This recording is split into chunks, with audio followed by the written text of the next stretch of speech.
Alrighty, boys and girls, good morning. Oh my god, I've got audio monitoring still on.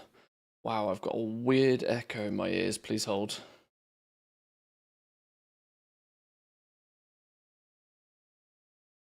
Okay, you guys should be able to hear me now, but I should not hear myself. Wow, I hate monitoring. Anybody that live streams or has done any sort of audio recording will know that sometimes when your own audio is played through your own ears, when you're saying it, even if there's only the slightest delay, it causes your brain to fall out. It does for me at least, anyway. Anyway, good morning, boys and girls. Coffee is definitely on, Goldson. Yes, thank you very much. Appreciate it. Good morning to you.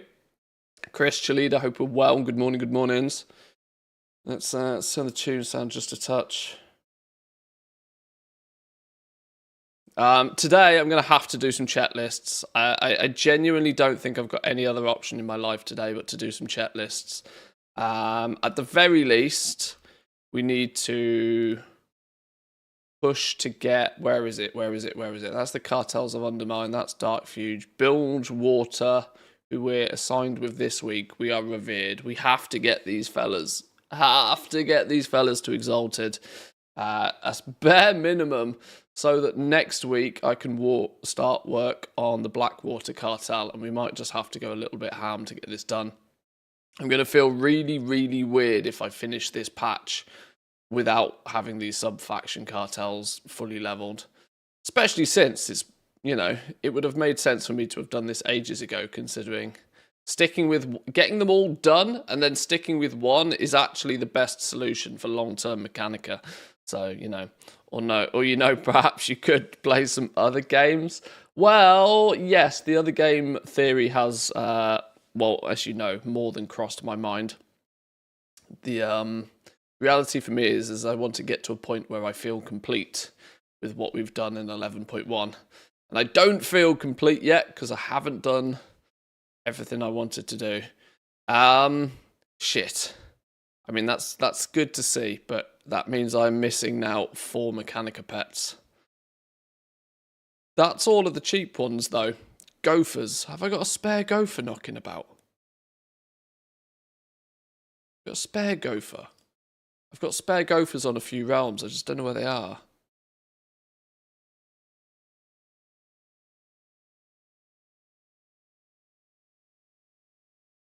I haven't got a spare one in my journal. He has to do this now. Well, until a squirrel distracts me, or a gopher in this case. You know what it's like. You know what it's like. To be fair, look at the amount of stuff we haven't actually, pet-wise, haven't collected from this patch. Acid-drenched rat. Alchemical runoff. Obviously, we know about these fellas all too well. The Bilgewater junk hauler. This is on the auction house. Where does that one come from, and why don't I have it? Oh, that's the 6,500 resonance crystals one. Oh, there's probably a couple of those then. I would assume Mutt is actually, yeah, the shipping and handling quest.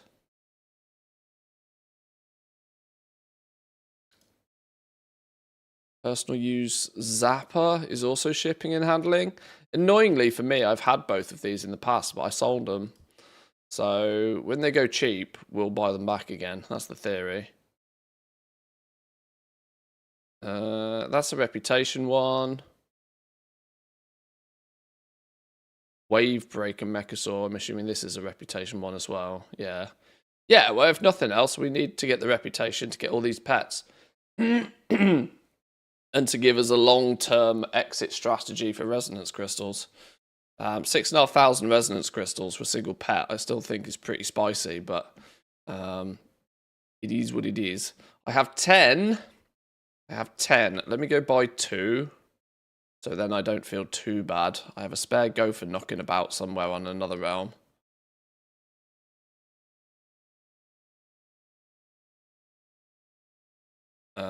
So maybe let's just buy one of you. Get those on the auction house. replenish the stocks.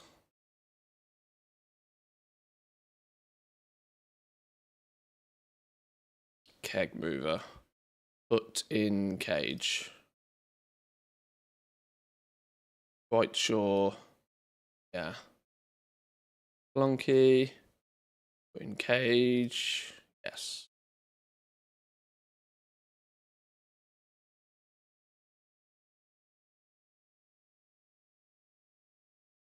Off they go. Off they go. Right, and that's bled me dry of Mechanica once again. I genuinely cannot keep up. It's a very not. It's a real goblin level issue. Flunky. Keg mover. I don't take the gold out the mailbox until I replace them on the auction house. That way I remember which ones I've done.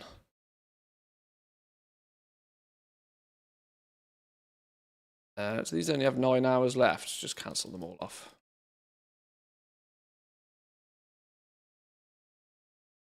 But yeah, my theory with 11.1 from this point on is that we just kind of spend a little while wrapping up loose ends. Because the reality is not much is going to be out there to keep us busy in the next 6 weeks, 8 weeks until the new patch launches. But that's fine. That's kind of exactly what you want at the end of a season. You want it to go a little bit quiet at the end, or at least I personally do. Feel like you want it to go a little bit quiet at the end, so you got opportunity to do some other stuff. Margin manipulator, 1.7 mil. I mean, I'd take it. Flip it. Oh, sure. Are we starting to see the rise in price of these? Are we starting to see the stocks dwindle on these? Should we jump into yet another distraction? Another squirrel.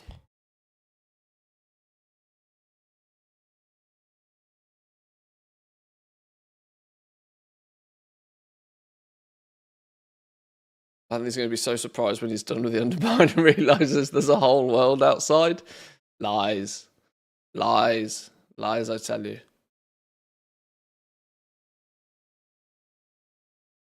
$165 of these puppy dogs. The supply of them, interestingly, in the last few days, the last week or so, there seems to be a spike of innovation rockets. The trend seems to be pretty stable. Asset advocators, what are these looking like? These have sort of, they've kind of tailed off now. Started to tail off. We're not really seeing ever more than about 120 of them. Manipulators, 127. Interestingly, we saw the most we have ever seen yesterday. The most we have ever seen of these mounts. So maybe they are still stacking up. What the pet's saying? What's the big boy pet saying? The Crimson Mechasaur. Only 90. Wild to me to think that there's significantly more mounts than there are pets. But the trend is about the same. We are now actually seeing record quantities of them. Professor Punch is the other expensive one. Only 84 of them. Seems to have leveled off though, mostly. So surprising for me to see just how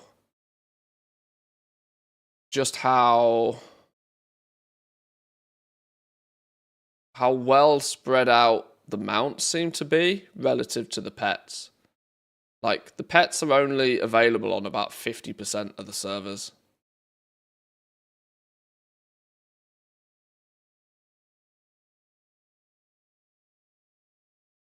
And I mean, I'm never really getting more than about 250k for each one of my pets, at least each one of the cheap ones. When you look at the region median prices, Gopher, for example, the region median is 500,000 gold. The average is 500,000 gold. I'm selling them for like 250.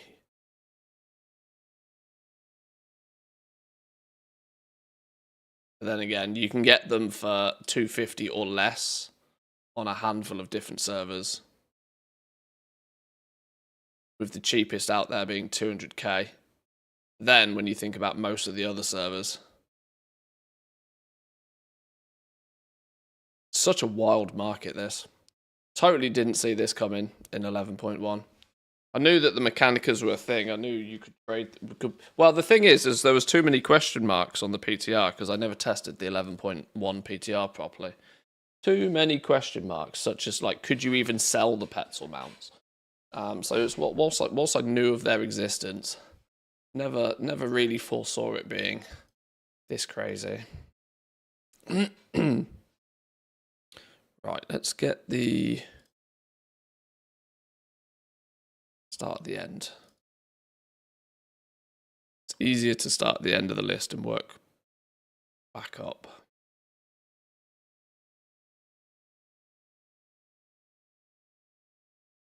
Is the side street delve bountiful yet? No.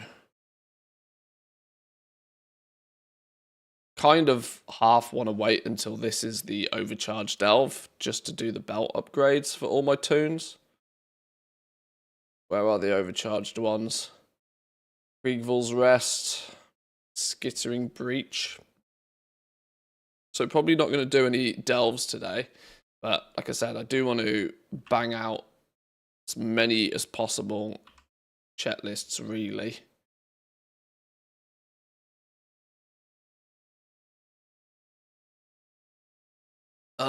I need to do 2 races, side gig, or the delve. Well, I need to do the side gig for the rep stuff anyway.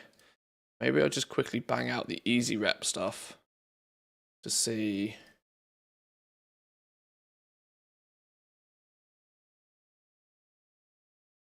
Scrap jobs we need to do. Give me the guide for the Slam Central stuff. We need to do some world quest as well. Also, I did think the other day that doing Urge to Surge on all of my toons could also be a play for an easy Paragon chest and its associated rewards. Urge to Surge is a little bit weird. It's a bit of a weird one to complete this one. It's always been a bit odd.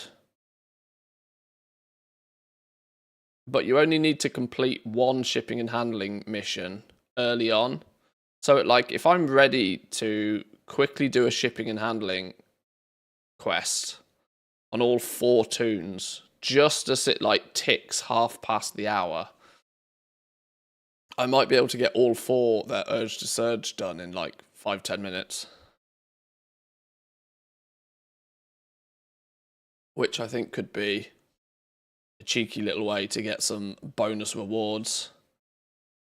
Because these act basically the same as the Pinnacle chests, to my understanding. And is an easy one to do, like, you know, just methodically over the week. Every time it's half past the hour, oh, okay, quickly do a quest thing. Scraps over there.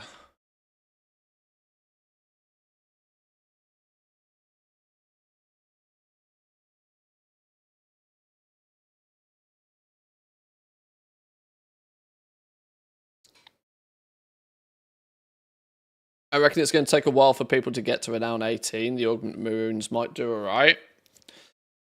Well, for reference, in 11.1, I was able to get to renown 20, I think, week 2. But with literally like minutes to spare. It was basically a 14-day thing. If you were really pushing it. Now, I don't think people are going to really push it, to be honest, as they didn't seem to really push it in 11.1. And so, yeah, I would suggest that it will take most players probably about a month, I would guess, which means we're going to be a good couple of weeks into Season 3 before anybody even gets the chance to buy that Augment Rune, I reckon.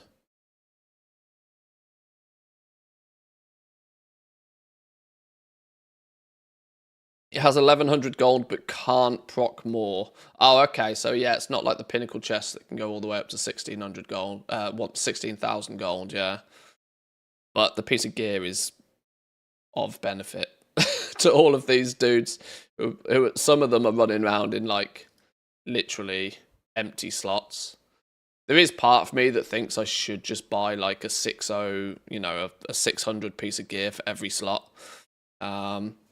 Or heck, even just craft a whole load of stuff and put it in the war bank for them to take out. But I'd rather just slowly but surely get them some item levels to the point where they're semi-useful without really putting any effort in, if you know what I mean. The reason I'm doing the weekly activities is mostly for the bonus gold and the resonance crystals it gives. Until I've hit my target of resonance crystals. And oh my god, I don't even want to think how much resonance crystals we're going to need going into season 3, because they stacked them on heavy in season 2.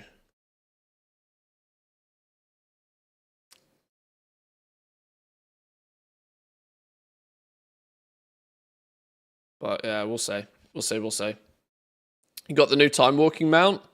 I don't know how you're only supposed to get it like in week 4 or 5. I was just doing some time walking dungeons and completed achievement out of nowhere. Yeah, you can just do a whole bunch of time walking dungeons and just get it. It's pretty scuffed and they don't seem to have fixed it. So if you want it, just keep doing time walking dungeons and you'll just get it.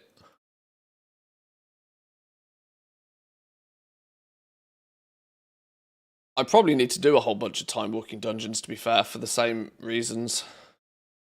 Yeah, for the same reason, I should probably do a whole bunch.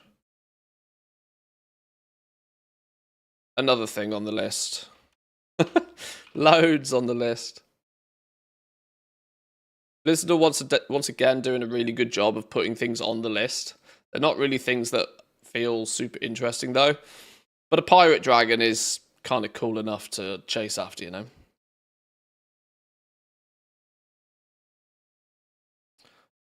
Worried that I'll get slapped on the wrist by Blizzard. Well, you didn't do anything that you weren't exploiting, you know? If their system's bugged, it's not your fault that their system's bugged.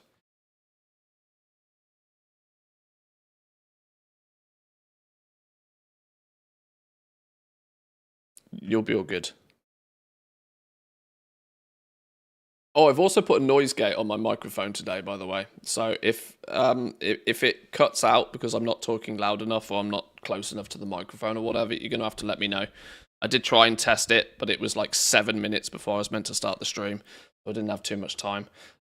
Mostly because it's the summer now. I've got the aircon and stuff on.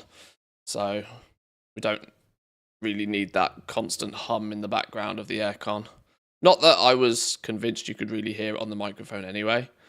But like keyboard and mouse clicks and anything.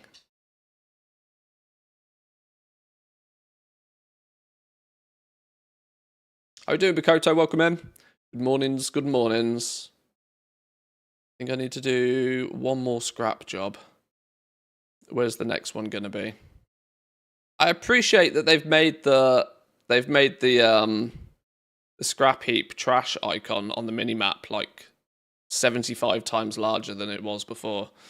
So it's easy to spot where it is. I appreciate that they've done that. A little bit late, mind, but I appreciate it all the same. Although I am giving Blizzard credit here, it could very well be an add-on that's doing that for me, but...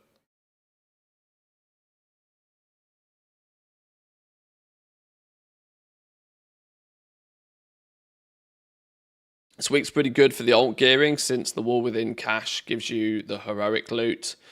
You also get the heroic cache from the Time Walking Dungeon event, plus you got the Dinar's quest. Yeah, there's lots of reasonable options for you to get sort of like 650 gear, isn't there? Yeah. The only thing I need to sort of pay some attention to with the PTR, and I spotted K-Chak tinkering with this idea on stream yesterday, so I'm clearly not the only one that's thinking it, about what if and anything that's coming in 11.2 might need max level characters or characters who can get to the new zone or do things comfortably on the new zone. Does kind of partly leave me thinking that it would be nice to get at least all of my baby toons at least 600 item level, if not like 630, so that if they need to go and like pew pew mobs, they can at least stand on their own, stand on their own 2 feet, rather than having to be followed by a main.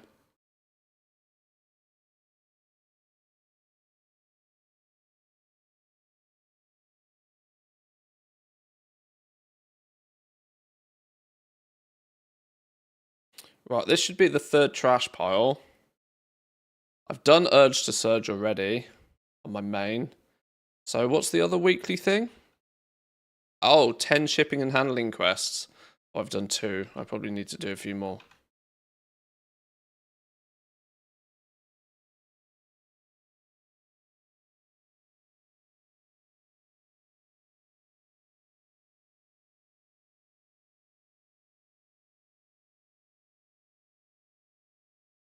Although the heroic cash is 649, when Explorer gear next patch is going to be 642, which you'll get from pretty much everywhere. Yeah, not to mention BOE drops even will be like 642s, 1 out of 8 Explorer gear next patch, 633. No, it's even higher than that, 642. We found some of it on the PTR the other day. Obviously, numbers are subject to change, but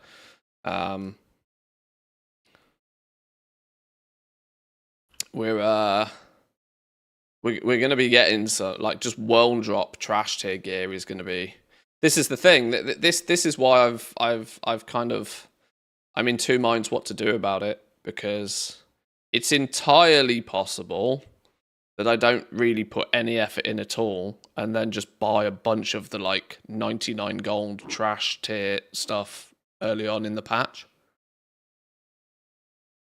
because it'll just be basically free on the auction house really quickly. So I don't know. I don't know what the play is. Because like I said yesterday, we now get these like almost full resets from one season to another. Nearly any progress you try and make in the previous season is kind of just null and void nearly when we go into the next season. So the art of, it's kind of weird. We've got more catch-up systems than ever before, yet the catch-up kind of means less and less every season. What's the point in catching up towards the end of a season when it's all going to be quite literally reset? When 1 out of 8 Explorer gear is going to be 642 item level, you're like, well, why am I trying to get a 649 cash by doing some time walking?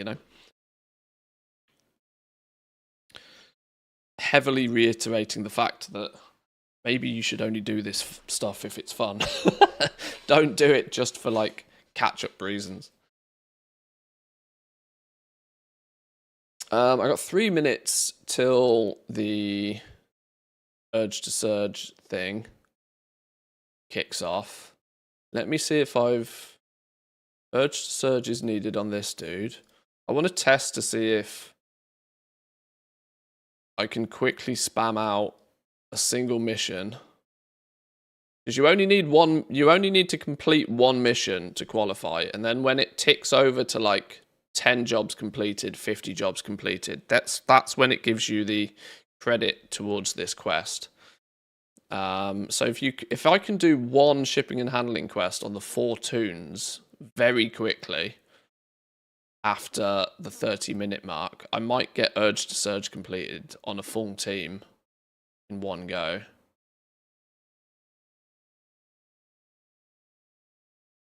Maybe, possibly.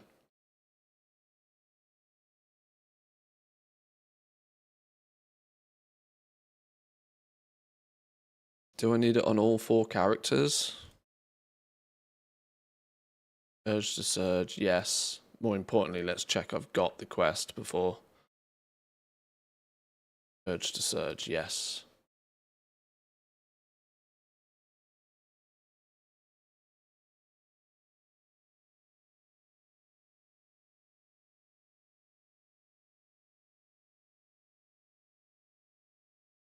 Let's get them ready to do a job.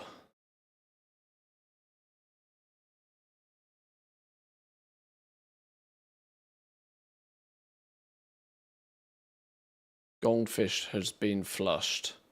Any way to save him? Oh, that's going to be difficult with 206 item level. This is a quest where I got to kill things. Can I cancel it and get a different mission? Or does it give me the same quest every time? Pick up the lost pass. Oh, okay. So I can even fish for the right quest as well. Pick up a package. Let's keep fishing until I get a pick up a package quest. Rusty tidbit. No.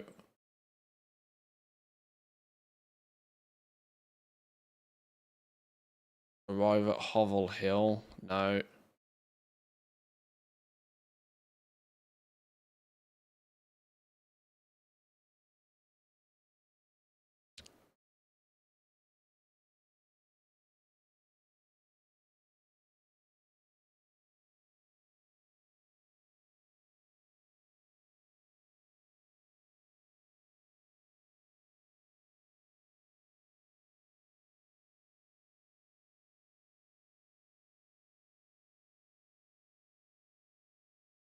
I want an easy quest. Because I've got no gear. I need to pick up a package and take it somewhere.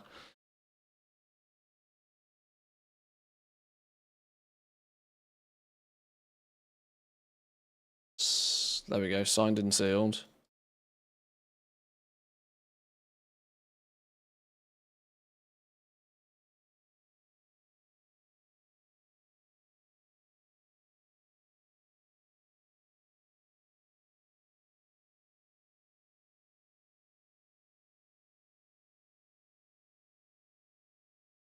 Signed and sealed.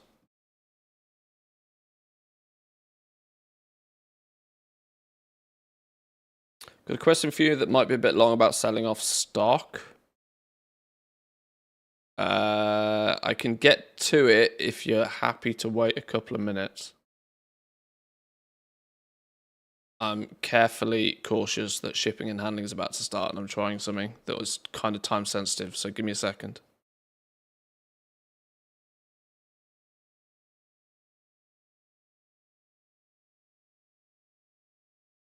Signed and sealed. Right, okay. So now, these just require me to drive somewhere.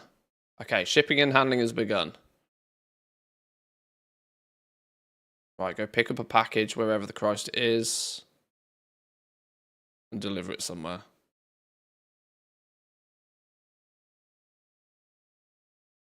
Pick up a package.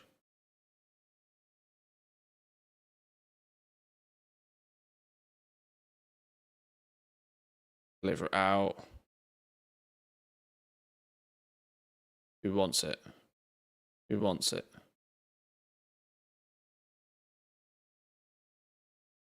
Who wants it? You. There you go. There's a mission done. Next, dude. This server's already pushing much further.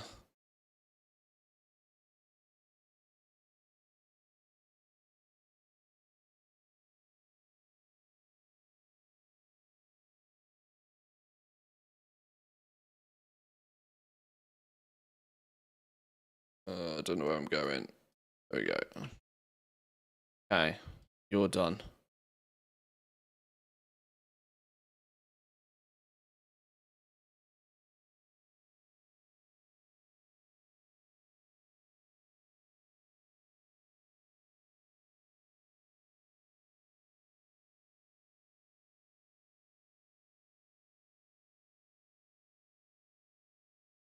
If this works, this will be a nice little cheeky bonus for some of these teams.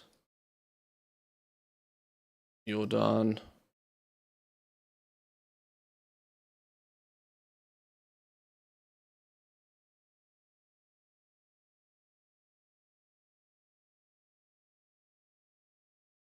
I wish they'd put on the mini map like where the stuff is. huge, great big mini map on my screen that's completely pointless because the shipping and handling doesn't show you where the flipping packages are on the map. Deliver it to whoever needs it. Who needs it? Okay, that's water.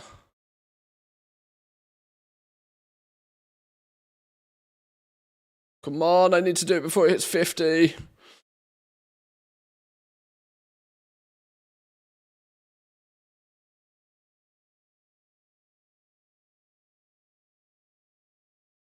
Oh, Christ, it's already past the 50 mark. It means this dude might not get credit. Because there's next to no chance it will cross the... That's absolutely no chance the bar will get filled.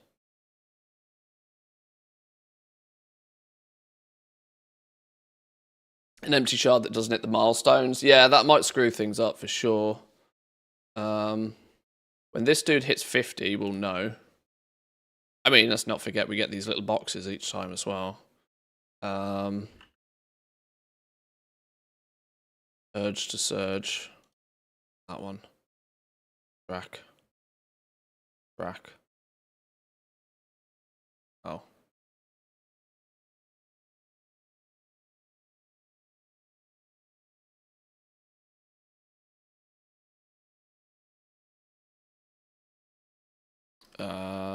I guess I will bring these guys back to... Where the hell are we? Back to where they live.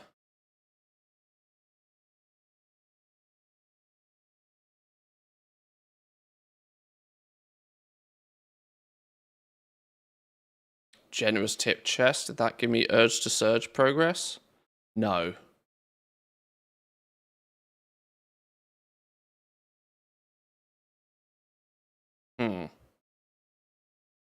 That didn't give me credit.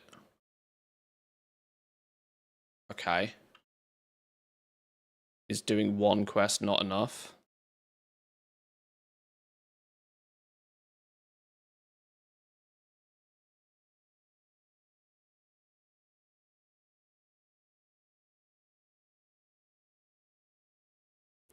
Maybe I need to stay in the car?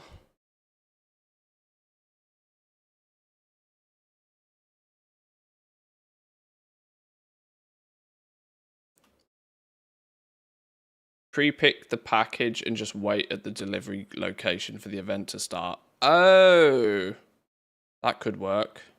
Well, let's just see if this sort of works in the first place, because although I've completed a quest, it doesn't seem to be playing game, which is weird.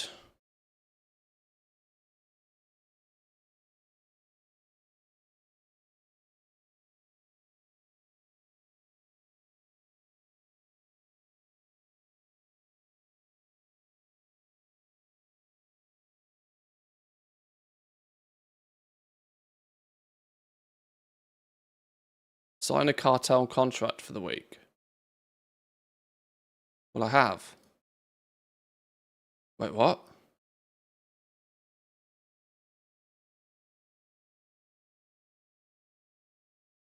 I have.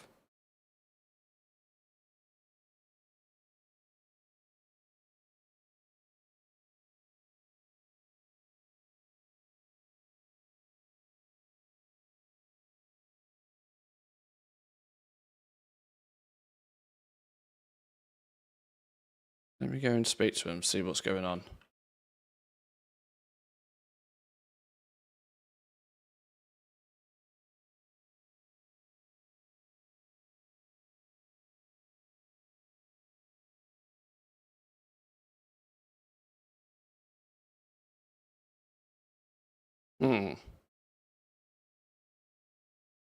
Well, let's just wait. Maybe it'll dish out. Maybe it'll dish out completion when the event ends.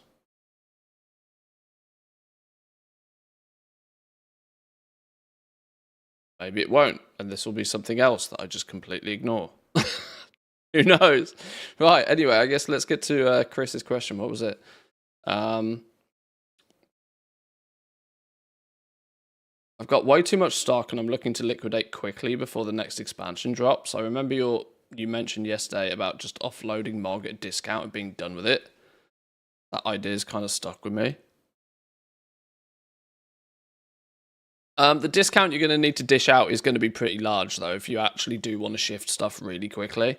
And this is realistically only going to work with stuff that's kind of valuable enough for people to go and get. But the reality is if you post anything at a sizable discount under the DB region sale average, not market price, not DB market, none of this rubbish, but the actual sale average, because that's what a lot of people who are scouting for deals are searching based on. They're looking for cheap deals. They're not looking at what the flipping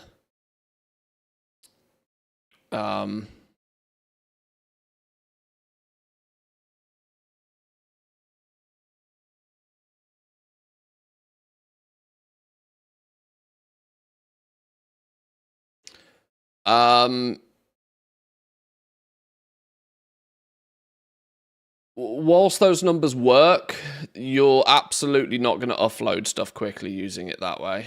You want to, for starters, that's 3 times the DB region sale average. Don't forget that that doesn't sound too bad when something sells for 1,000 gold, that your minimum, you know, if something sells for 1,000 gold, your minimum price is then 3,000 gold. That doesn't sound unreasonable.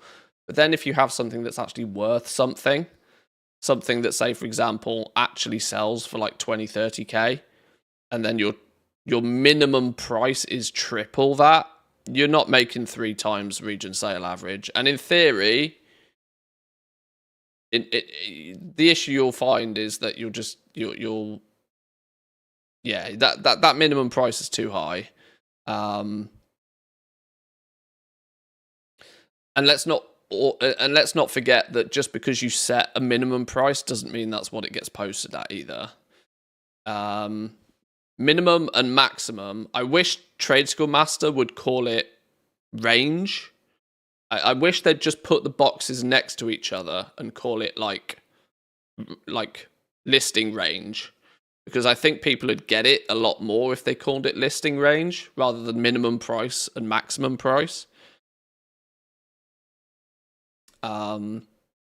Because it's the range in which, if the current market price is between those two numbers, you'll just undercut what's already there.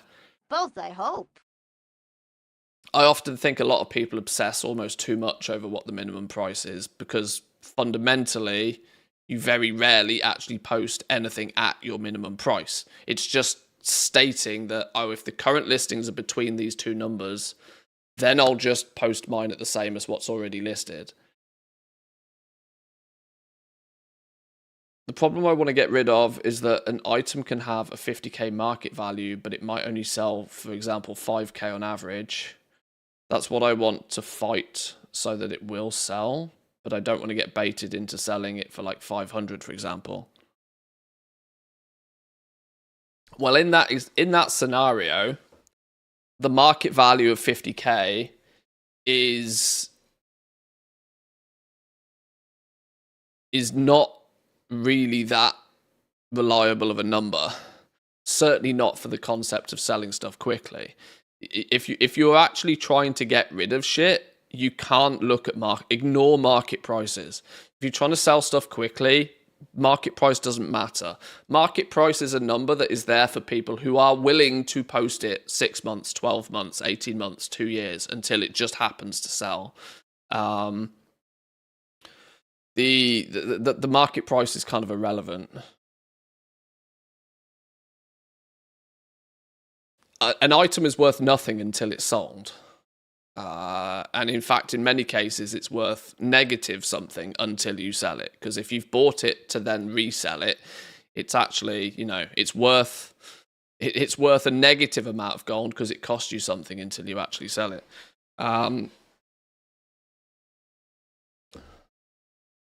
My approach, if you want to sell stuff fast, is you have to sell something for a percentage of what it has historically sold for. The only way you sell shit quick is to give people deals. And you basically then, to sell it quick, you are not selling it to somebody that's going to use it and you know, learn the piece of transmog, you're selling it to a reseller. You're selling it to somebody else that will be happy to sit on it and sell it. So you want to take a big sizable discount. Depending on how quickly you want to sell it, depends on how big of the discount. But the discount should not be off the market value, because that doesn't matter. That number doesn't matter anyway. The number you want to be discounting from is the already existing sales data for that item. In TSM operation language, you probably want to put your range to be very tight. So your minimum and maximum numbers want to be quite tight together. You will want to say, for example, if you want to get rid of stuff quickly, set your minimum price to like 50% of the DB region sale average. So that given the opportunity to, you will give somebody a deal, but you'd probably want to set your maximum to a price not much more than the regional sale average either. So for your example again, where you've got, it's difficult to do this without like an actual example. So for your example, where something might have a market, I'll use TSM language here. DB market price is, say, 50k, but DB region could be 30k. It's just that your servers, you know, your servers are a bit more expensive than a lot of other servers. But then let's say you have DB sale average of 10k. So let's imagine that there's an item that's got those characteristics. What you would probably want is you want your auctioning operation to be something along the lines of like 50% of DB sale average. But then you would want your maximum to be something like 125% DB sale average. So what this is actually going to relate to is that numerically these numbers would be 5k would be the minimum price. Your maximum price would then be 12.5k. And if you and then your normal, if you happen to be the only person that's selling something, your normal price, this is where, if you are the only person selling something, you still desperately want to make sure that you're selling stuff fast, you probably want your normal price to be somewhere close to your maximum price, but still less than it. You could even go like 120% DB region sale here. So then you'd be looking at like 12. If you're the only person that's got it, you'll just post it at 12k, closer to your max price. That means, you know, but what could happen is on your server, you could have listing one, you know, could be, you could have 50k, you could have somebody listing it. Well, let's do it how TSM sort of shows.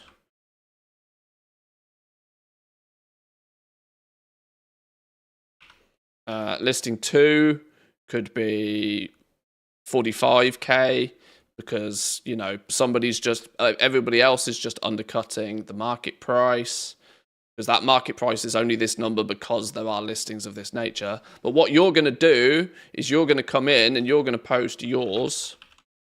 Yours is going to come in and you're probably going to post it at 12.5k, because what's currently there is going to be outside of your minimum and maximum range.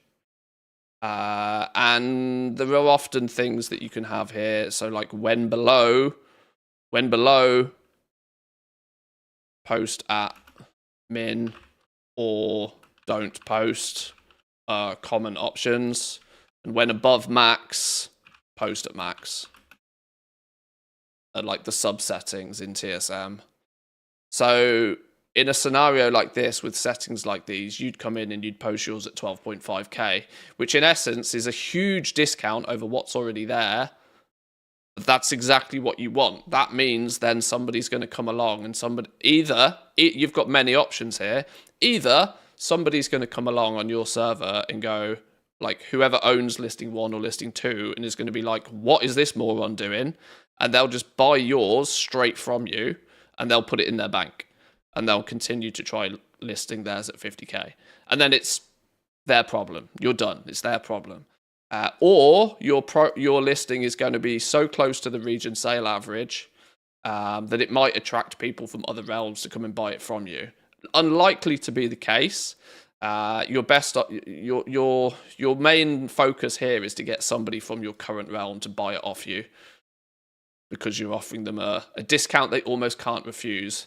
They don't want to post under yours, but so they're somewhat forced to maintain the value in the item that they already have. They're kind of forced to buy yours, and so you win. You sell your item, and now they have 2 of them to deal with that may not sell at 50k.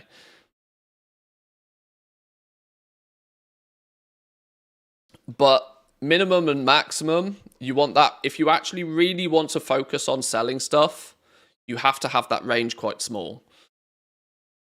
Often with Trade School Master, people have the range way too big.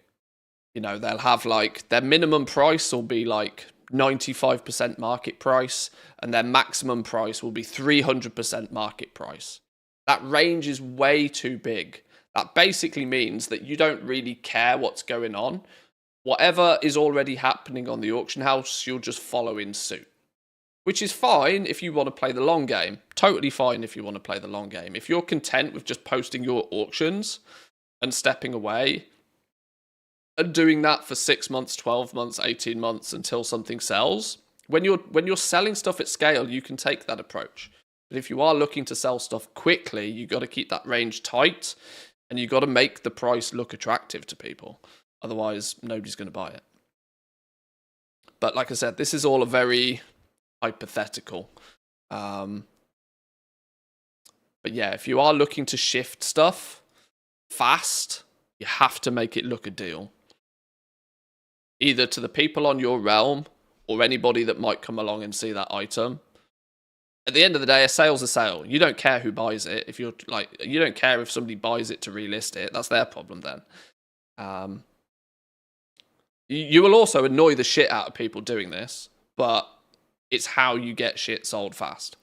You offer a monster of a discount because these items may not necessarily ever sell at 50k anyway. It might take, and this is where DB region, this is where the sale rate kicks in. The sale rate is based on sale data. So if the sale rate is really low and the sale rate is significantly lower than the market price, posting it at 50k is basically pointless. If there's a low sale rate down here, it's an even lower sale rate at 50k. Ain't never happening.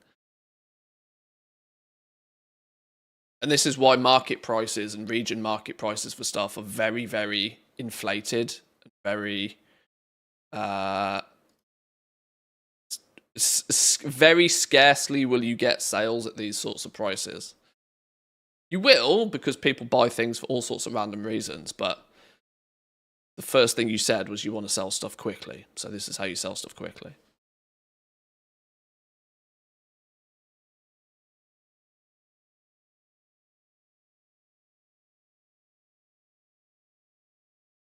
I have 50 million market value of total items. I need to get rid of at least half of them. This is how I'll sell my level 70 group. Well, this is it. If you've got 50 mil of market value, in real value, it's probably worth 10 mil. In quick sale value, it's probably worth 5 mil. You got to consider that. Like when you open up your Trade School Master, and anybody can do this, and anybody kind of gets bamboozled by this. Either when you've posted all of your stuff and you see that big number at the bottom, or you go into the ledger and you look at your total account value and whatever. You see these huge monstrous numbers. Remember, this is DB market price. This don't mean diddly squat. This doesn't mean anything. This is like massively overly inflated values that would take you basically forever to sell to accumulate that value. Basically, it's just fake big numbers to look good. Yeah, 50 mil in market value is probably 20 mil in 10 to 20 mil in actual sale value, average sale value, and probably half that again if you're actually looking to sell it all quickly.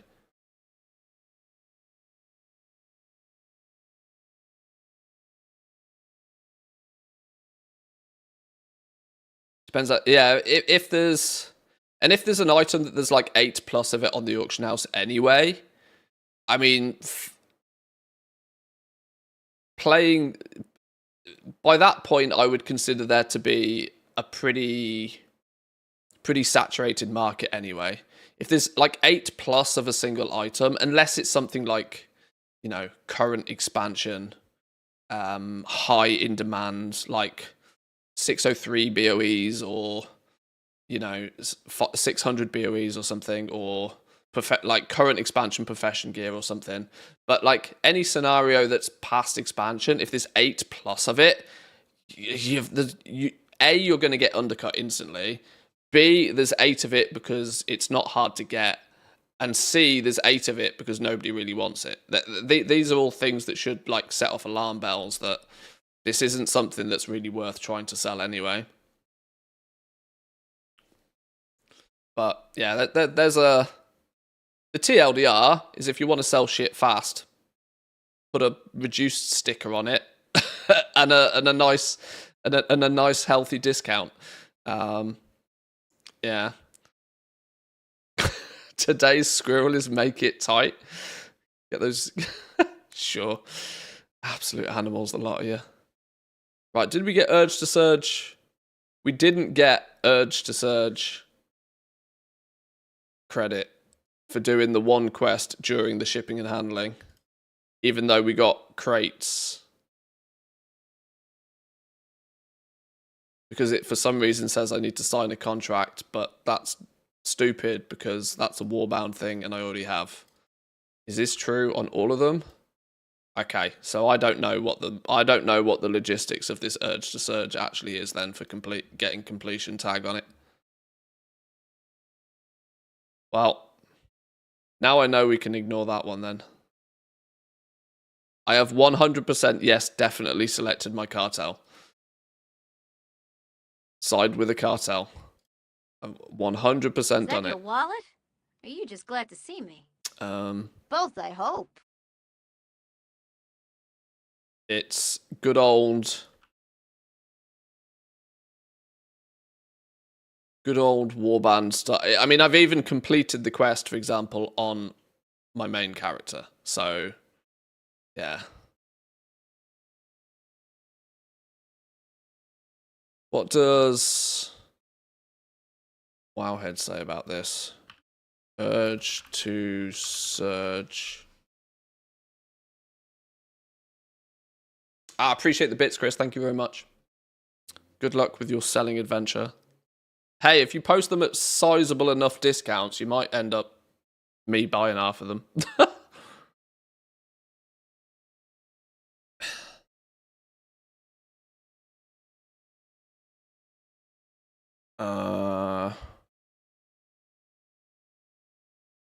There's lots of comments. How the heck do you complete this? I show up at 30 minutes past the hour, do 10 side jobs during the 10 to 13 minutes and still don't have it completed. You haven't done so, sign a contract. I've signed a contract.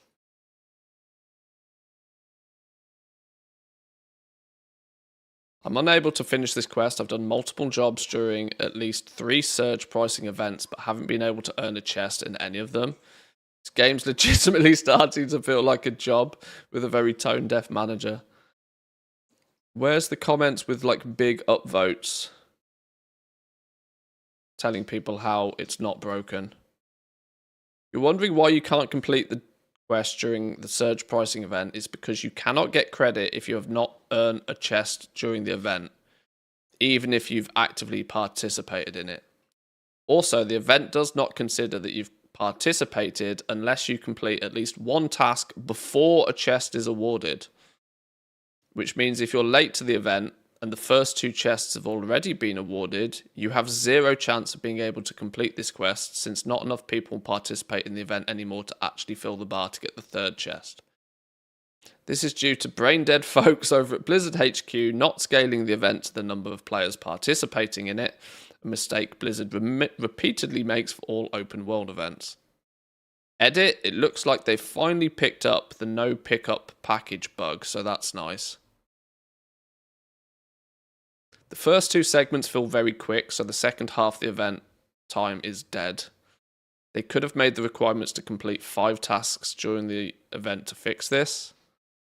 Okay, well, I did a job before I got the chests, and it still didn't give me credit, so I think this quest is actually just more scuffed than it's worth.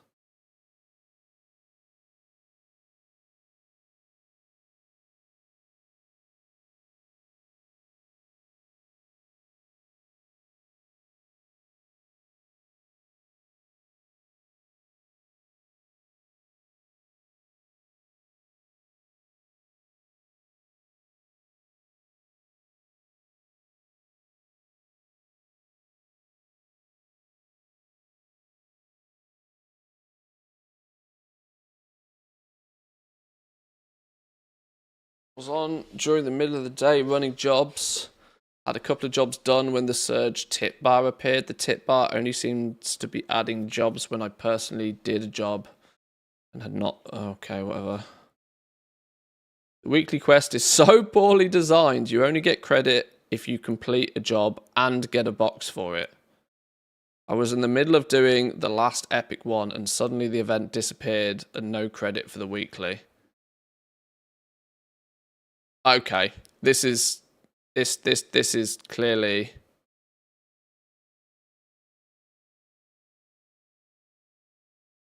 What if, here's a crazy idea, what if I'd collected those quests before I signed my contract and it's not retroactively realized that I have actually done that? So what if we abandon these and go get them again?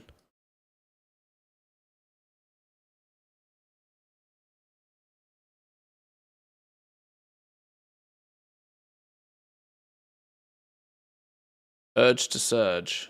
Ah, okay. Well, that's real fucking dum-dum, isn't it? I must have collected those quests on this character before signing the contract on my main and doing the quest. Wow, what an absolute bag of dicks. Jesus. Oh. Right, well, okay, we're sort of maybe possibly figuring it out. Well, that we've a failed attempt plus a mini TSM TED Talk has given us only half an hour until the next time to try this, so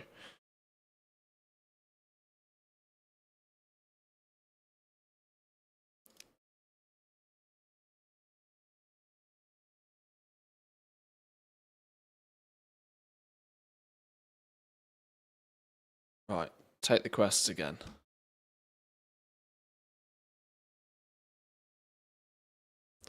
It would have worked, but for some reason the cartel section fucked it up for me. Yeah, clearly. At least I know that we can kind of prepare for it by picking up a package and then just waiting. And then soon as the event starts, just drive forward an inch and hand the package in. That should be good, because that will complete a quest for getting a box. And it should be done. Like, I can actually pre-prep doing it, I reckon, then. It just needs me to... What are you doing? Just needs me to actually do it.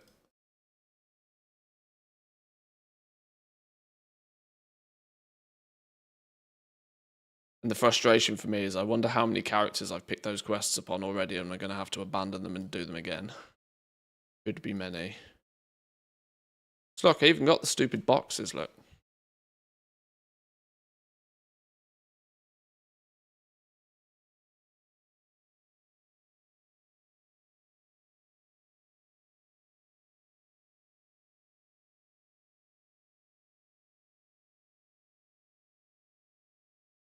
And I wonder, is it going to be possible to do 4 of them, log off, do 4 again, log off? How many do you reckon I can get done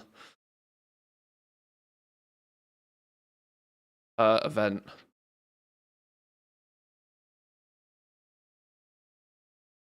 I still have characters with bug jobs on those when I had the delivery mission. Oh, really? Yeah, I remember you saying, like, at the beginning that you had some characters that just screwed up with you. Lamau at this Lost Soul thing had a bunch in my bank that actually sold for a few gold each. Now they're at 10 gold. The Lost Soul Mafia. The Lost Soul Mafia. Oh, outrageous.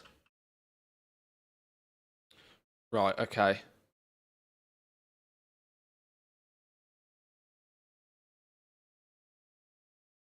Let's prep. So, abandon the mission. Take the mission.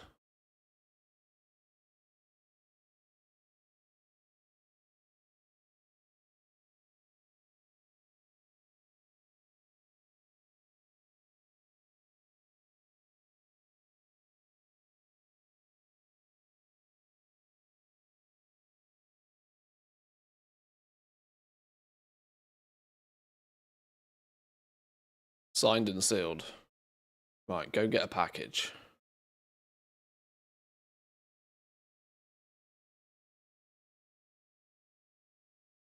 Got the package. Take it to its delivery location, but for the love of God, don't turn it in.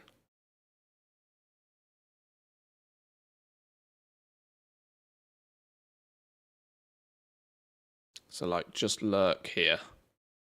Lurk there. Right, you.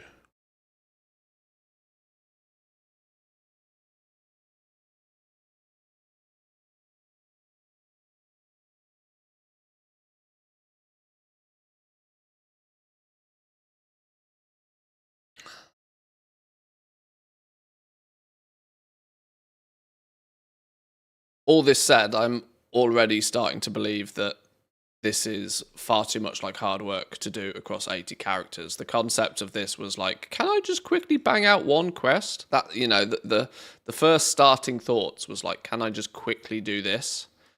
And the reality is that this is already taking too much setup to be able to do more than the payout is worth. Especially since I don't get reputation for doing this.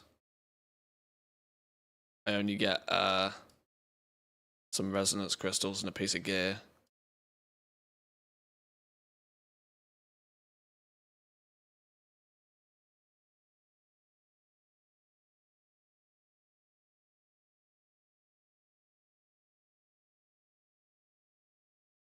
Right, you stay there.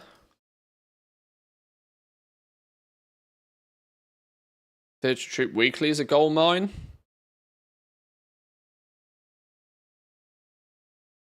It's another one to consider whether it's worth doing a bunch of times.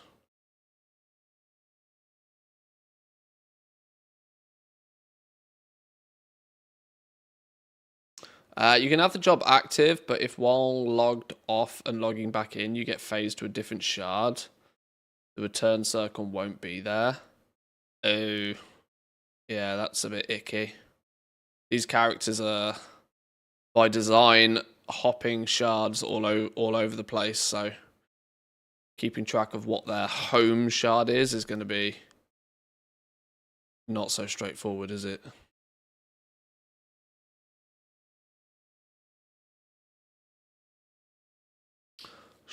Insert Sean Bean impression. One does simply not do a WoW quest. Yeah, apparently so. Bastard.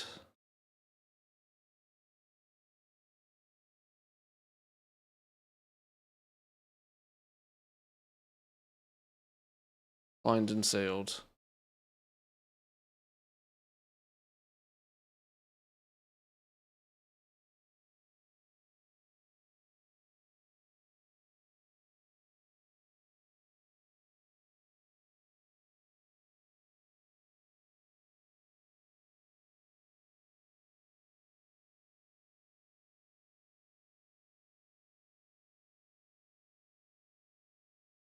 Yeah, because this level of setup is already taking significantly too much time.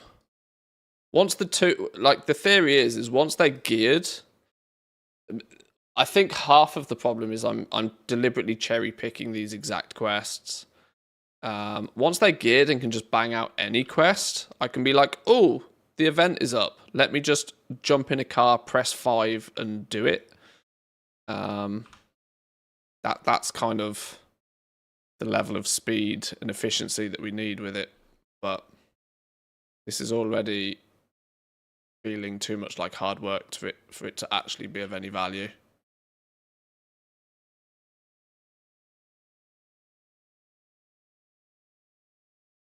I also now have accidentally done this 20 minutes before the event starts.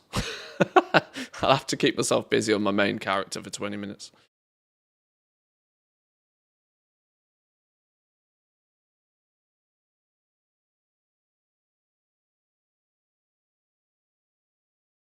Right. So they're ready. So when the event starts, they just drive forward and they'll all get a job complete. And in theory, should get the box very quickly as well. Whilst we're waiting for the event then, let me on my main do... well, I'll just bang out 8 quests actually thinking about it on my main to get the actual weekly done for the first time.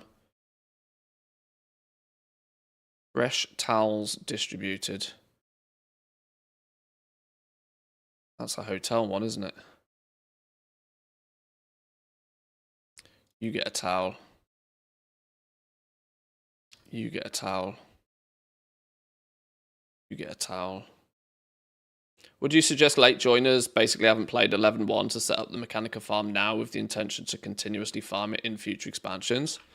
I would say it's likely to be an incredibly lucrative multi-box farm for long into the future. Solo wise, I'm not as convinced. Other than Paragon box. Other than once we are so overpowered that you can basically solo hyperspawn kill up by the Demolition Dome, Blackwater Marina, up where people farm market research. There might come a day in the future where you can just hyperspawn and solo kill for enough market research, which will then probably become the meta way to get Mechanicas. But that's going to require you to literally be able to do some ludicrous DPS. That's like a next expansion kind of thing.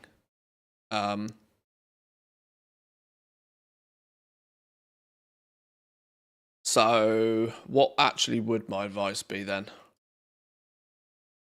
I mean, it's so ridiculously lucrative that you might as well. Because every Mechanica is still worth about 50k. So however you go about getting them, every time you get Mechanica, it's basically 50k. Now, that number will probably change in the future, but what that number will change to, whether the number will go up or the number will go down, we'll have to see. But getting some understanding of the different ways to get Mechanicas and which ways work for you is probably valuable information to have, yeah. Cherry Garcia's daiquiri stand has a problem. Okay. I don't remember this one.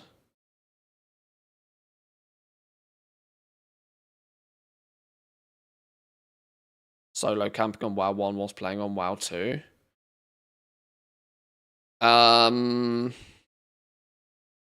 Not really. Killing rares on a single account. There's not enough rares in existence for it to be worthwhile doing it on a single account. I was doing this at the beginning of the expansion. I was meant to be mashing fruits, where I was cycling through up to 13 of my level 80 characters on my main account. Every day, killing as many rares as I could. And the reality is it just wasn't worth the time, even with the Mechanicas being 50k a piece. Because you would only get, like, you know, you could go entire days of 8 hours worth of rare killing where you wouldn't get a single Mechanica doing it that way, which would feel real gross. That you've spent 8 hours of time achieving nothing. But then you'd get days where you get like 3 and it'd be like, wow. But it was super inefficient doing it on a single account. Until you could do the fancier stuff. Rares is a multi-box thing. Flying around picking dumpsters is a multi-box thing. The only real single account approach to Mechanica is grinding market research, which is predominantly done by the 2x4 farm at the top. It's a 2x4 farm today, so it's solo, but you need 7 other people to do it. But in the future, a 2x4 farm will be hyperspawn solo bait at some point.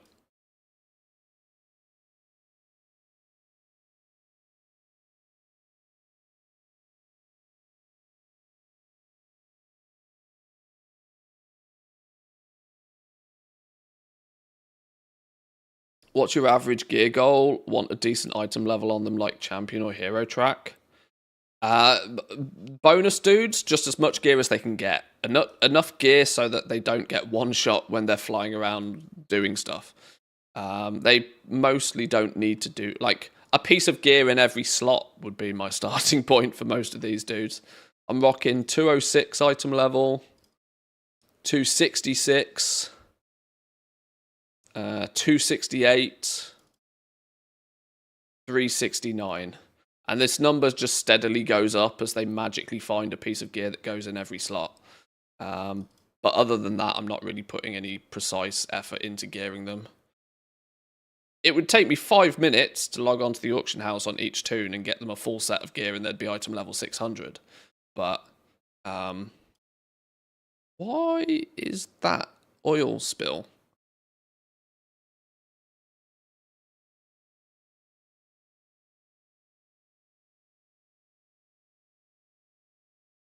Is this part of a world quest or something? Why is this an interactable object that spawns or despawns? What's the quest around here? Or is this a code violation thing? Ah, okay. It's a world quest. What the Christ is this?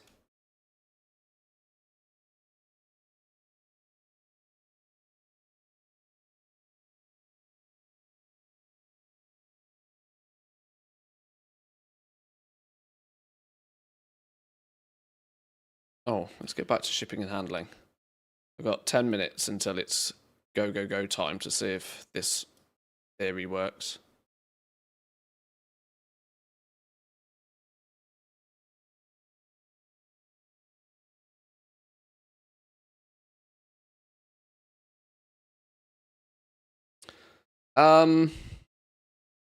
What's the requirement for triggering the meta event in the zone? Is it doing a bunch of world quests?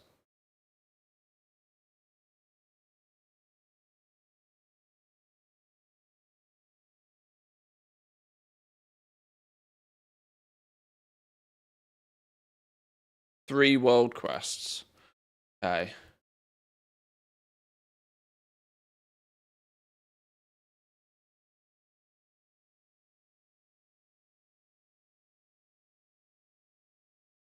Three world quests is quite probably easy to 5-box if they're the right world quests.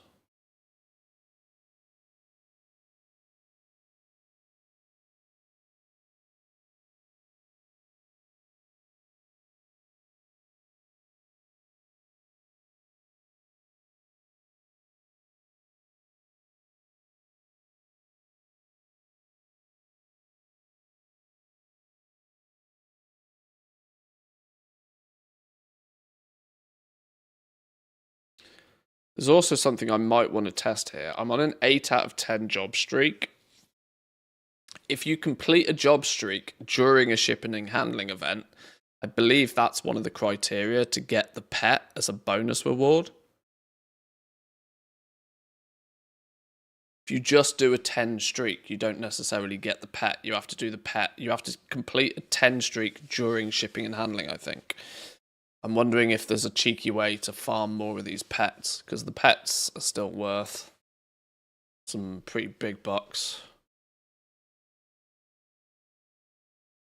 Oh no, where's me circle gone?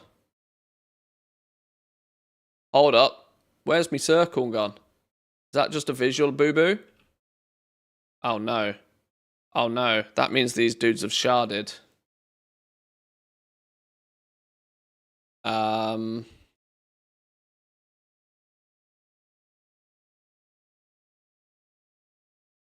It still says it's there, but it's not there. Do I have to... Yeah, now the circle's not there.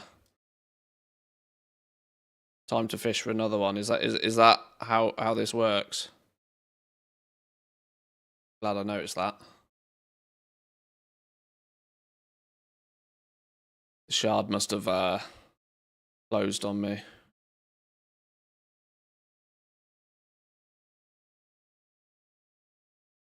Signed and sealed.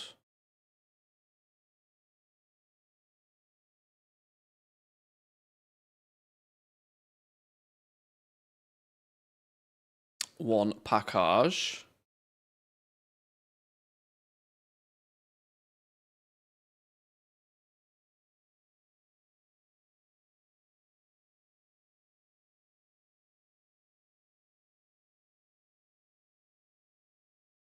And you're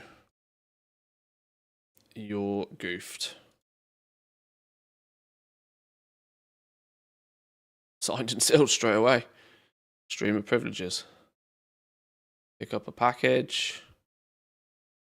Where are we taking it?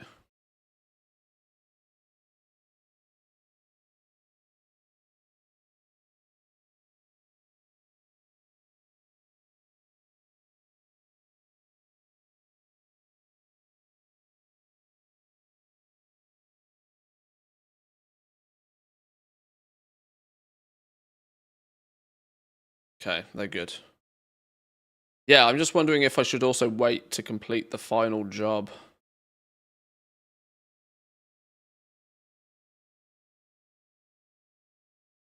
On this dude as well.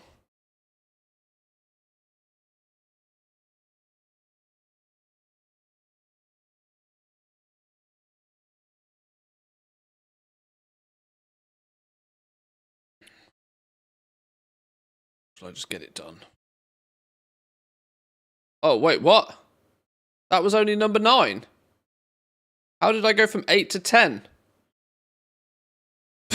This game is so scuffed. Oh. Okay. Fine. It still says complete 1 shipping and handling quest. Okay.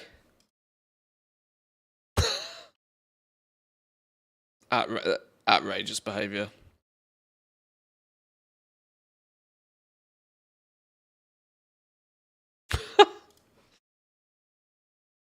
In business, we call that a twofer. Yeah. Oh well.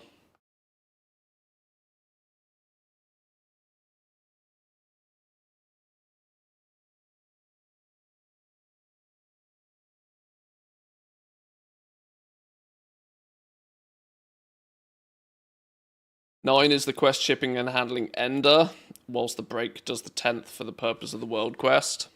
But the job streak jumped from 8 to 10, which was wildly annoying.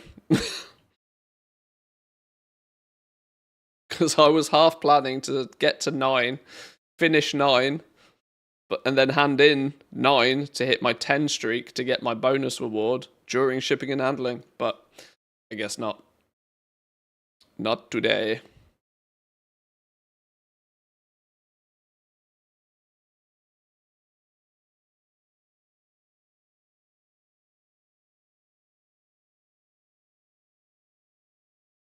Right, let's see if we can bang out some of the Slam Central stuff quickly.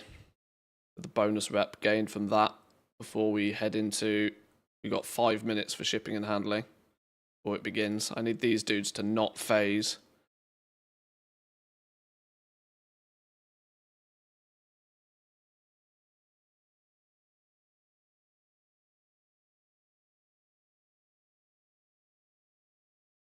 These aren't worth a lot of rep though, are they? These are 200 rep a piece.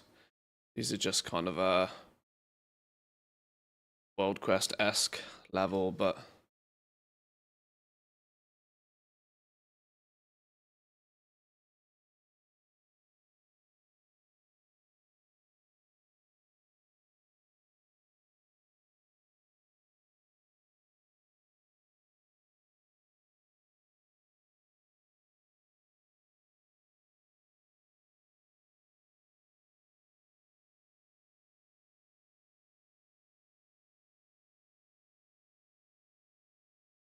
Ride the rocket board. What are we doing here? Oh, this is freezing up the hole.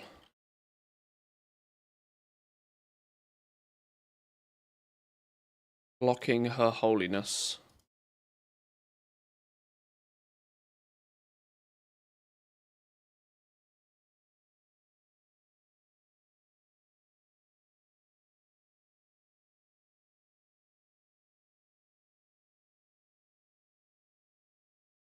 Boom. 25 stacks of unseeming shift. That just a kill things situation? Because we kill things good and proper.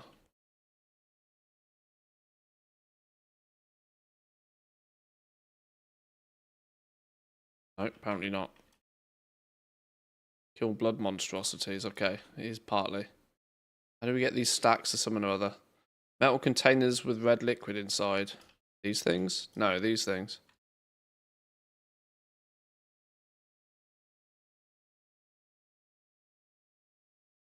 Discovered yesterday that the radioactive rat can be tamed. Maybe I'll go get that for the hunters. I know of the radioactive rat, but I don't know of the radioactive rat, if you get what I mean. I've heard of, but I don't know what it is.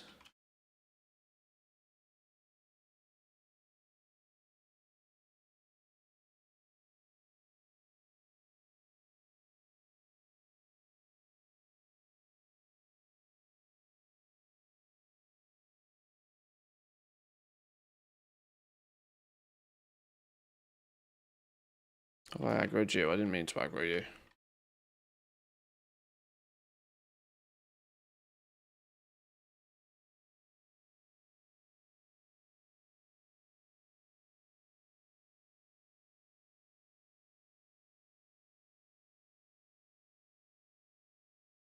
Remember you taming it on the PTR?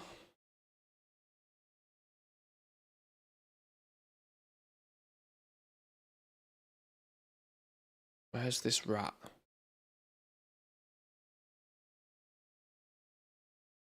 Oh, how do I not remember? I sit and I play video games all day. My memory is terrible. Like, genuinely terrible.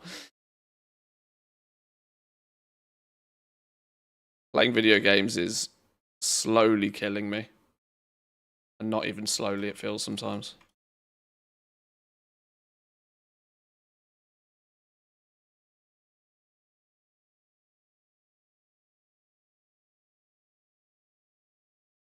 Hang on, you mean part of the secret, the part of the bike thing? Was it part of the bike thing?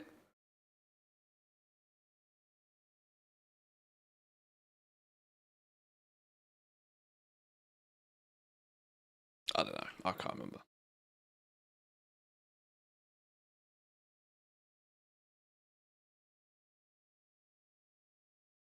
Right, I've got 2 minutes until shipping and handling. I'll make sure I don't get too squirreled.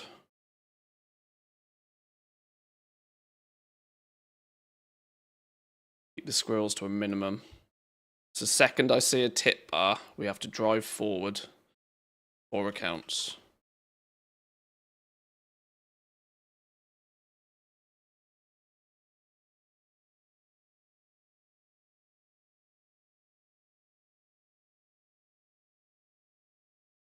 Now, I'm going to assume it starts at the same time on every realm, but knowing Blizzard, it might not. I noticed this with the Nightfall event, actually.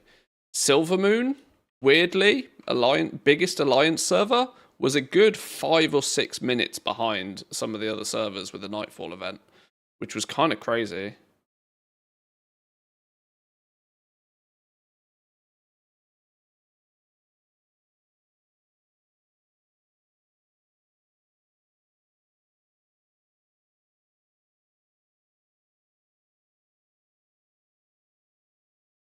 You found that the bomb pet was tameable too. I remember finding the bomb pets and thinking that we should tame some of those, and that Grimewick was tameable as well. I don't remember anything about a rat.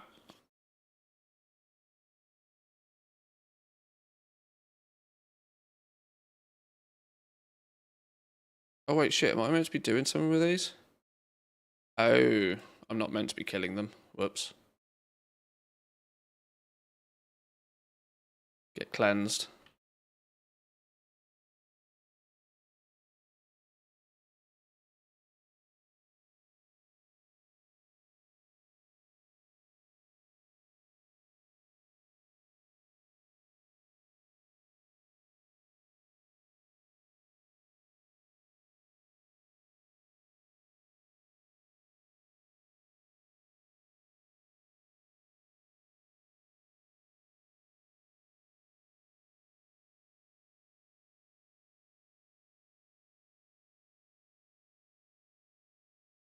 Still no shipping and handling spawning, even though it's 31 minutes past.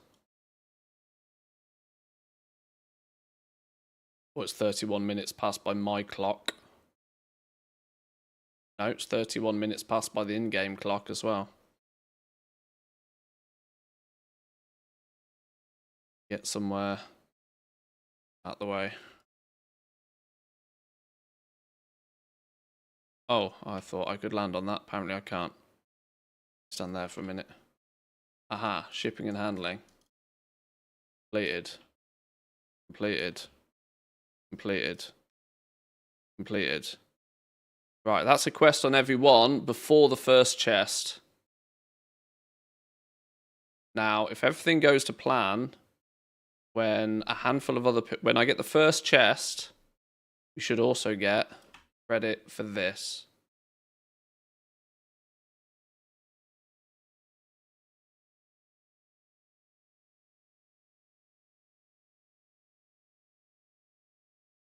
There's a box. Yes!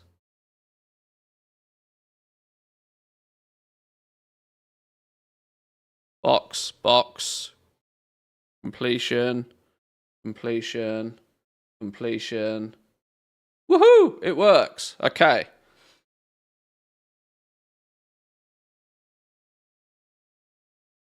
Okay. So that's how we do Urge to Surge, quote unquote, quickly. It's not actually all that quickly, but it's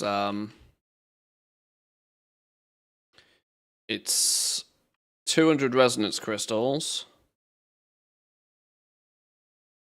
200 resonance crystals, socially acceptable chest, and Nanny Surge's dividends chest, which is veteran piece of gear, key, 1,000 gold. Oh, no resonance crystals in it. Oh, I'm even less excited about it then. Oh, I'm less excited about it if there isn't even resonance crystals in it. The gold is cool, mind, but it's far too much like hard work for 1,000 gold. I thought it was more like the pinnacle chests, which have resonance crystals in as well. Okay, I'm partly of the belief then that the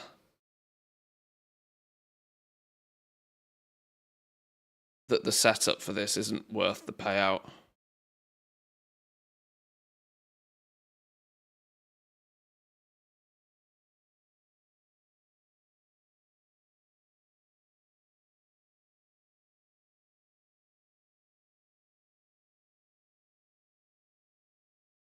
That is unless there is something else in this chest that I don't know about.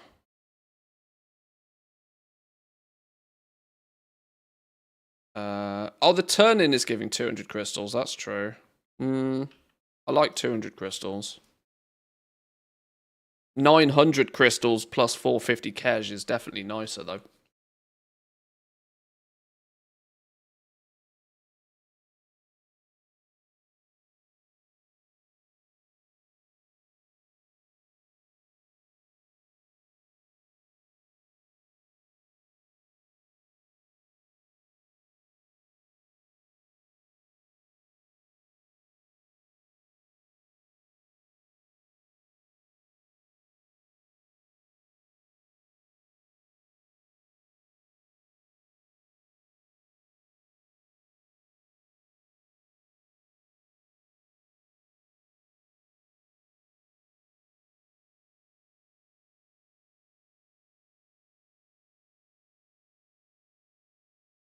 Literally the first trinket this dude owns.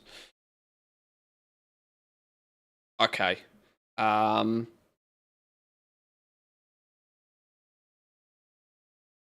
was a good enough of a test for me to actually conclude that I'm probably not going to bother doing that because the payout's not good enough.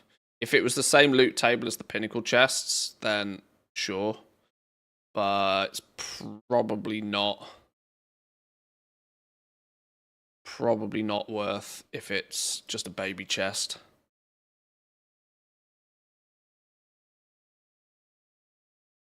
Still makes the Archives Titan Disc Fragment quest one of the best ones. Because it gives a pinnacle chest, and we kind of accidentally do it mostly whilst killing rares, and we get 2 weeks to do it because it only comes around once every 2 weeks. So there's no urgency to do it either.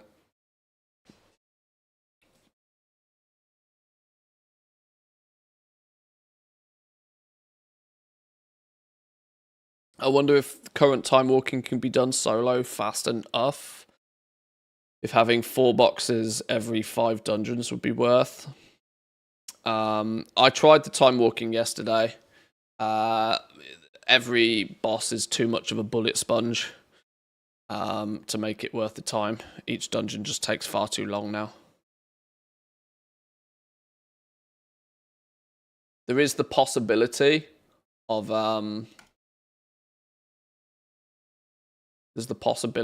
of alternative levels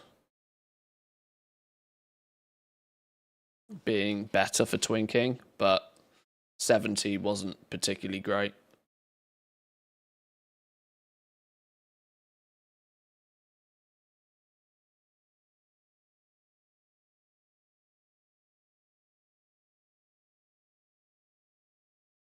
Okay.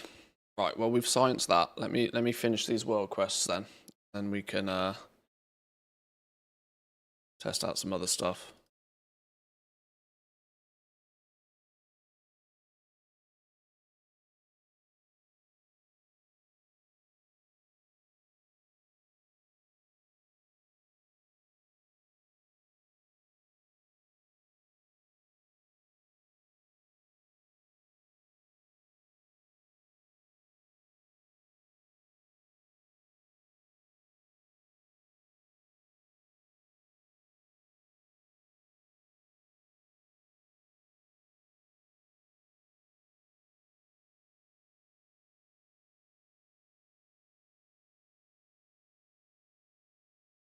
Two more unseemly growths needed.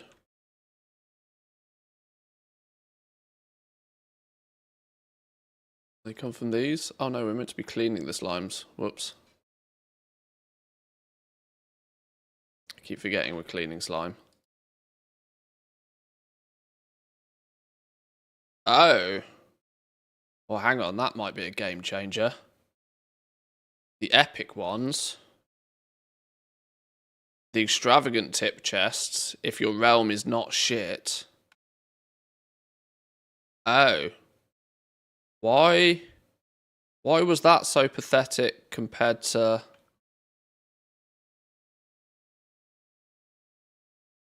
Oh, you haven't got your epic one yet. You got an epic one? Oh. Did my main just get like a lucky proc? 1600 gold, a flipping echo, pet charms, bandage. Oh, no. That wasn't an epic box.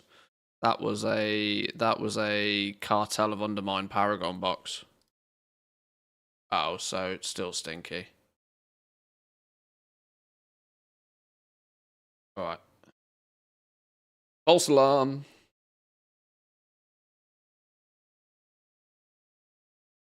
Welcome in, Marcus. Good morning.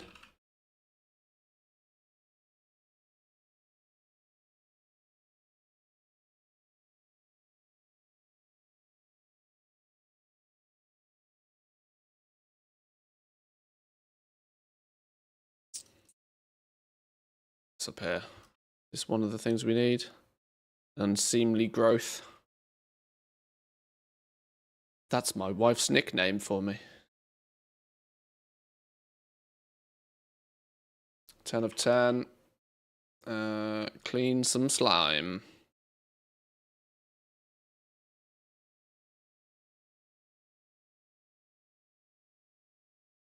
BFA time walking is the worst time walking for the solo boosting.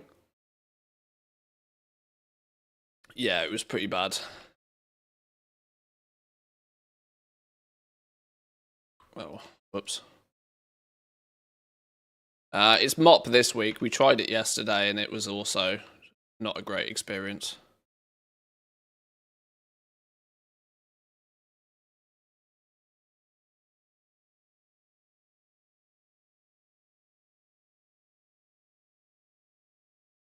'61 to '63 I've heard, but hoping maybe outside of BFA time walking it won't be that bad.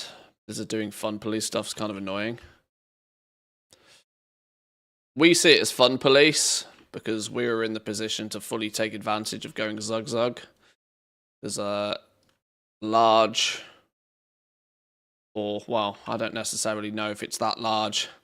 There's at least a vocal section of the player base though that wanted time walking dungeons to be slower. So guess what?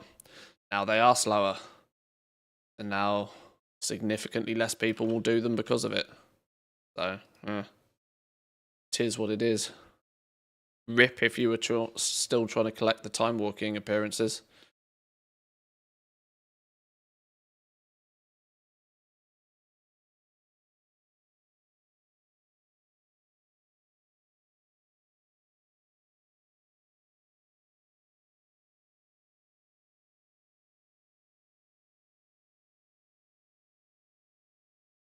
Good thing you were done before the changes. Yeah, I'm really glad I took the executive decision to slam all of my dudes to 80 via the last TBC time walking event.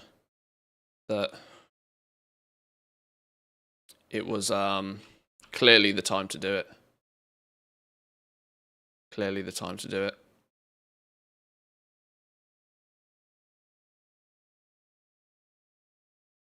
Okay, I've actually done my checklist as well. Let's go hand that in. It's another 500 rep.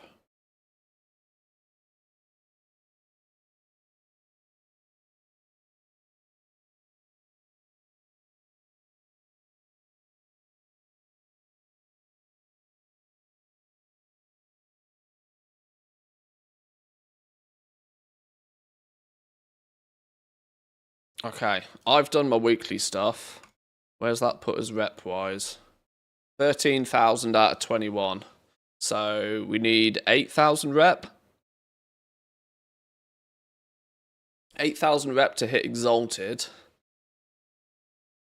8,000 rep is what? 16 checklists? We need 16 relatively easy checklists. I guess what I can do is I can just fish through all 80 of my characters and find the easy ones. Do the easy ones first. Bang them out. I really don't think that there's any form of easy, straightforward multi-box ability with the checklists, unfortunately, simply because every checklist is different. And then any time spent sort of like carefully getting all of the right characters with similar lists together to go and do stuff is just time that's wasted that could be spent just banging it out anyway. But I guess we just need to evaluate each dude and decide whether they're worth doing. Turbo cans, scrap cans. Well, they're two easy ones. We drive to the scrap piles and we do the scrap piles. What can possibly go wrong with those?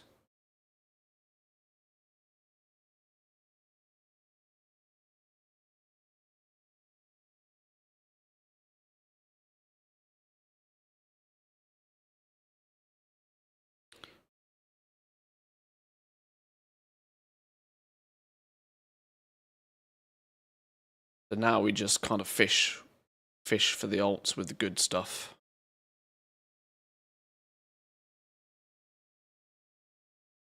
I need to be careful that aggroing shit is a bad idea.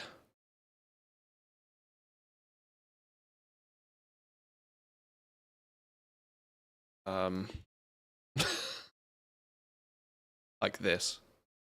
I will get the tag, but I'm going to probably get one shot here in a minute. Unless having so low gear means that the scaling is so aggressive that I just win. I just one-shot him. Oh, yeah, okay, yeah. That's cooking me.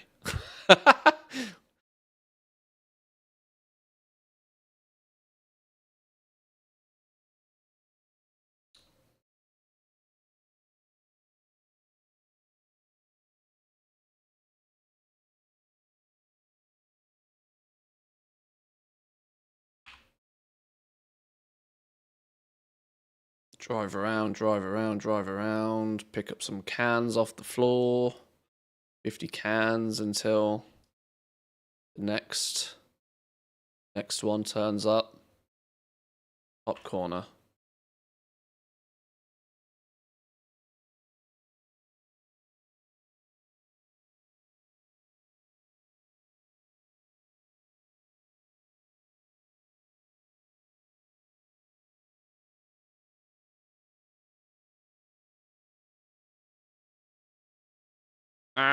Stuck. I tell you what's really funny is I now so infrequently play full screen. I kind of like, I'm not used to it. I kind of am so used to playing at this size now. Oh, hang on. Go away.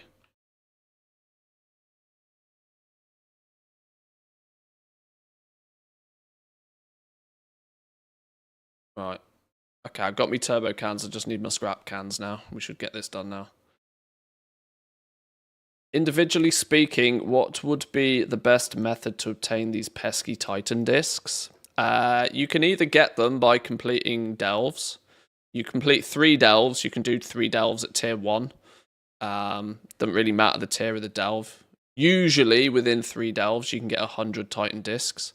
Alternatively, you get 10 for looting every rare in the Undermine, which is mostly the way that I'm getting them. All I need to do in a 2-week period is loot 10 rares and I'm GG, quest done. Made a TSM operation, got an error, relogged, the operation disappeared, have to start again. Oh yeah, you got to be super careful with TSM. Soon as you do anything even remotely important, do a /reload, not a relog. Because if your game client crashes or TSM crashes, you might lose whatever it is. That's one of those life lessons that it has to happen to you once.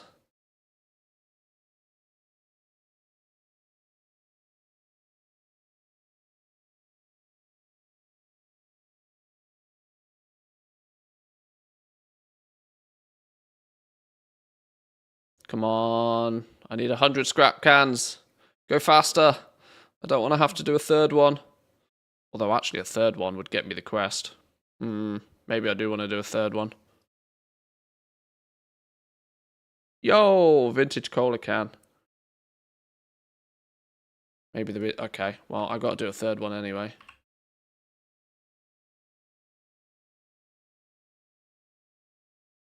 Where do we reckon the third one's going to be? Are these vintage doodahs? Oh, they're considered a currency, aren't they? So I can pull them all into the one character.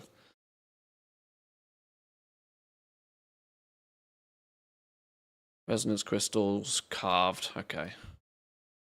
Not actually that important.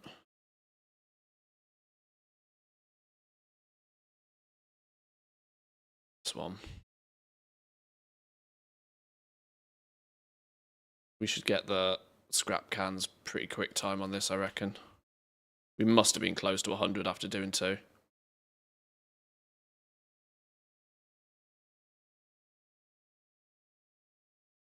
It's not the first time, I just keep forgetting.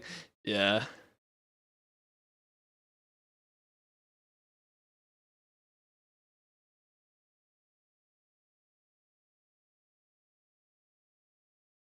Could you link the week order for the chat lists? Yes. When I'm not in combat, apparently. Go. Chat list, easy tracker, info. There you go. 100 scrap cans, beautiful. I might just hang around for a minute and loot the box at the end.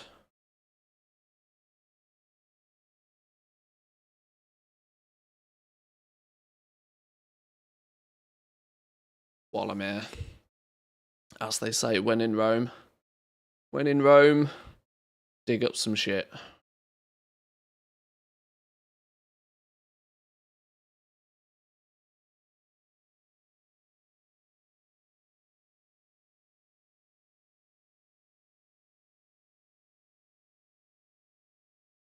I'm hardcore leeching, but I've got 200 item level. I'm in no fit state to be swatting flies. Oh no, you go away, you're going to kill me.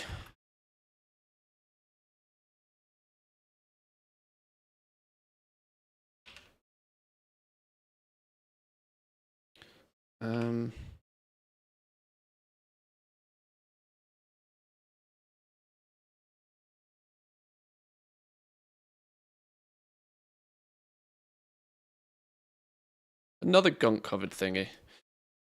They don't seem to be anywhere near as rare anymore. And I guess the market research from doing this is a bonus. What item level are heirlooms? You could equip some of them on empty slots. That's also not a terrible idea, actually. When are our heirlooms going to 80, by the way? That should happen in 11.2, shouldn't it? In theory.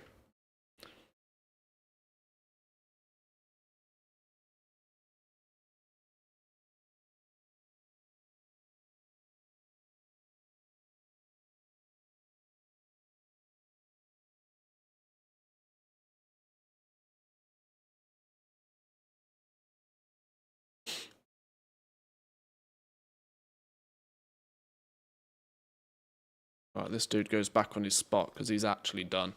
Because you had a checklist that wasn't gross. What's your checklist looking like? Turbo cans, a side gig, or 10 jobs? Well, we could do the turbo cans easy enough. 10 jobs is a pain in the ass.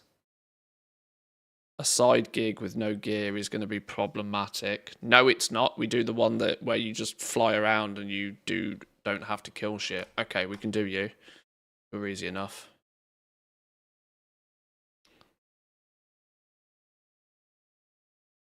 This is a 1-quest job.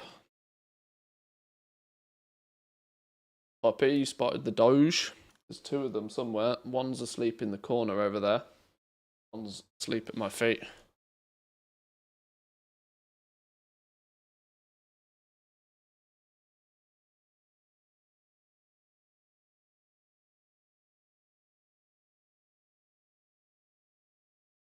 Right, which is the one that's... Oh, okay, you're going to pick up everything by default.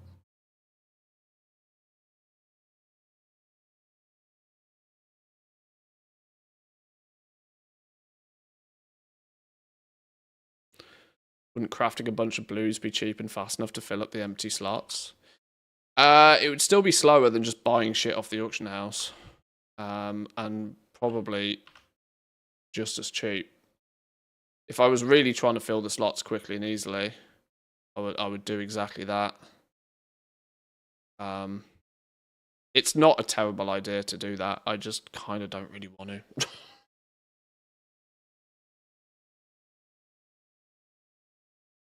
The gear I get by doing half of this stuff is just a happy accident byproduct. I'm mostly doing it either for the gold that it gives me or at the moment the resonance crystals.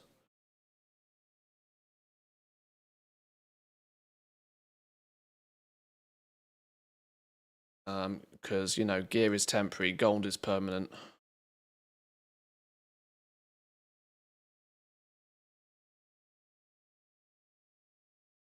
Boom. Yo, actually, the doing a side gig, that quest is like dum-dum level easy to do. That's a good one to have on our checklist. Not going to mess about doing the other ones, but that one Coolant Matters side gig is easy peasy. That's a 2-minute job, less than.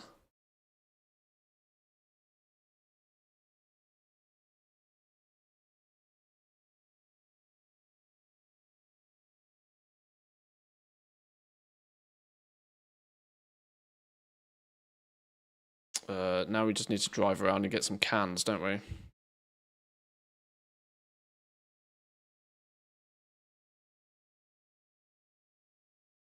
Drive around and pick up 50 cans.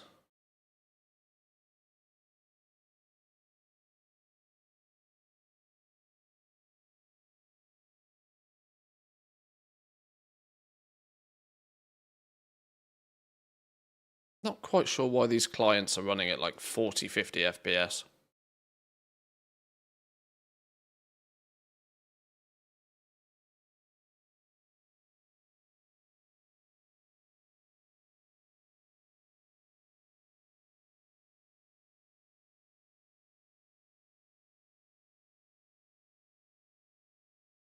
Playing games at high refresh rate is such a luxury and such a nice thing to be able to do. I feel way spoiled these days. Even 60 FPS looks blurry to me these days. I remember the days when I was more than content with 60 FPS. I've become a graphics snob.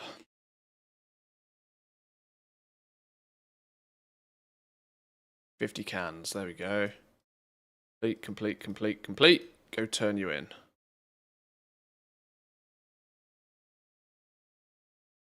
AFK on top of the cans and go do another ult whilst you're waiting. Oh, that's clever.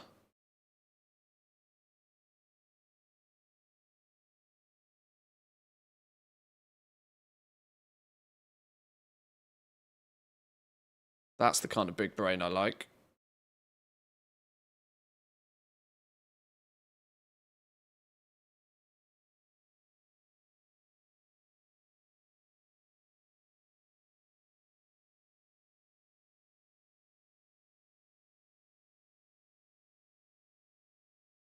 Right, what's your chat list? You've got races, a side gig, scrap cans, and a delve. Well, scrap cans is not terrible. We can usually do that across 2, and we've already determined that the side gig is not too hard. Let's get the side gig done. Remove allies spells will give us so many frames next patch. I so hope. Yeah. I so hope. But I'm not entirely sure if it's still the same thing now, but it was determined that one of, like, the game code is so scuffed that, for example, every time you come across another pet player, you are, like, loading their entire inventory, their entire, like, achievement log. Like, you're loading into your game so much stuff from other players that's completely unnecessary to happen. Which is all processing. Like, doing all of that stuff is all processing time. Predominantly, a lot of that is going to be server-side processing as well, which could really be why it doesn't matter if you're running on a NASA-level gaming PC, that sometimes you just don't get over 50 FPS because the servers themselves are not running at any higher than that. And your frame rate and your performance is going to be somewhat capped to as good as the servers are in the first place. So Blizzard spaghetti code is still significantly to blame.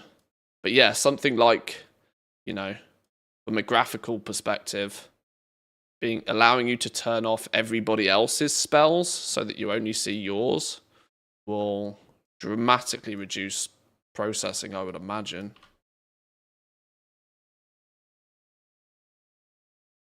Which will be a welcome addition. Because I'm not going to lie, it is kind of hella frustrating having what would be considered a pretty damn powerful gaming PC these days to still, in many cases, struggle to get 60 FPS, which is just absolutely mental. When I can go play super highly graphical, it's mega intensive games and get like 3 times that frame rate still. It just doesn't make sense. Why can I get 180 FPS in 4K in like games like Cyberpunk and then not be able to even get solid 60 in WoW? It's just crazy.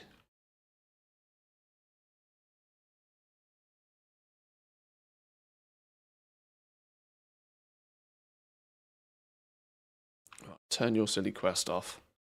Now I need to go do digs.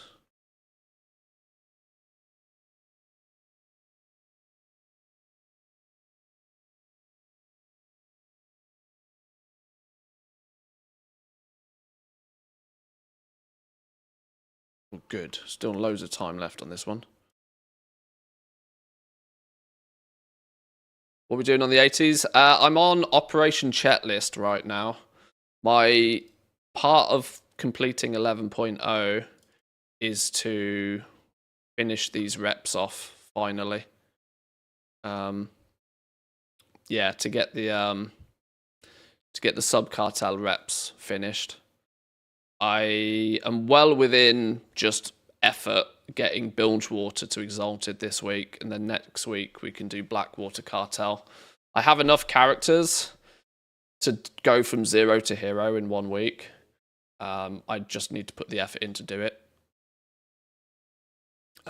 Technically, that will then only mean that we will eventually need to rotate through them and get the Paragon mounts out of each sub faction as well, but that can be more on the long goal.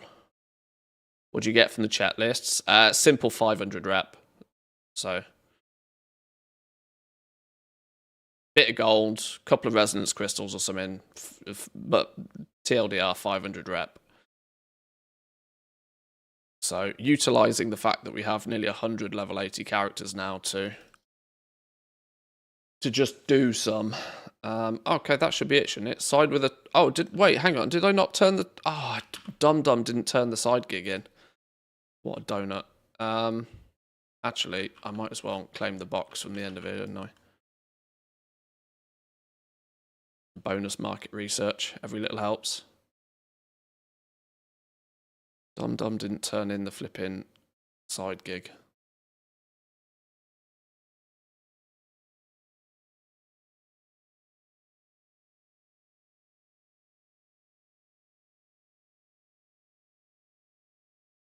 I think that's one of the causes that events like Hallowfall was lagging so much, because all of the spells and hidden stuff was loading. Yeah, it's just huge, monstrous amounts of overhead for the servers to deal with. Which, if the servers get crushed down, if the servers are only running at 20 FPS, there's absolutely no way your game is going to be able to do much more than that. Because you're kind of handicapped to the speed of the servers in a lot of cases anyway.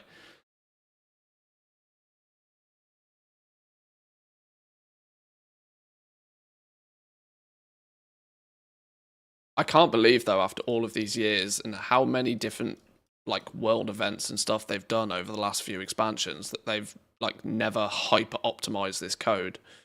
It seems so odd.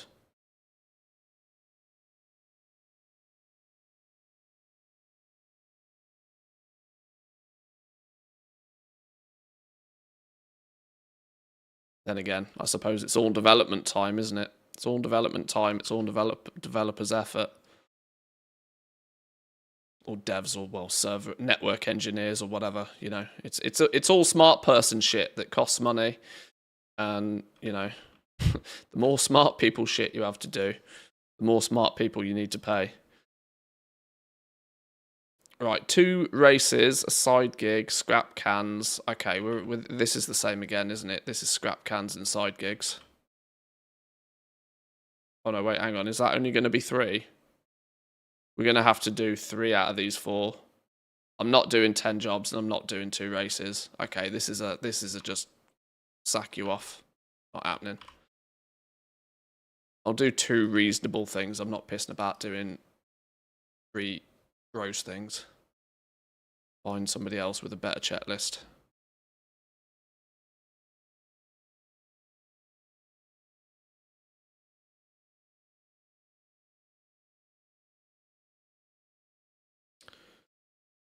The advantage of having so many characters is we don't have to do the shit ones.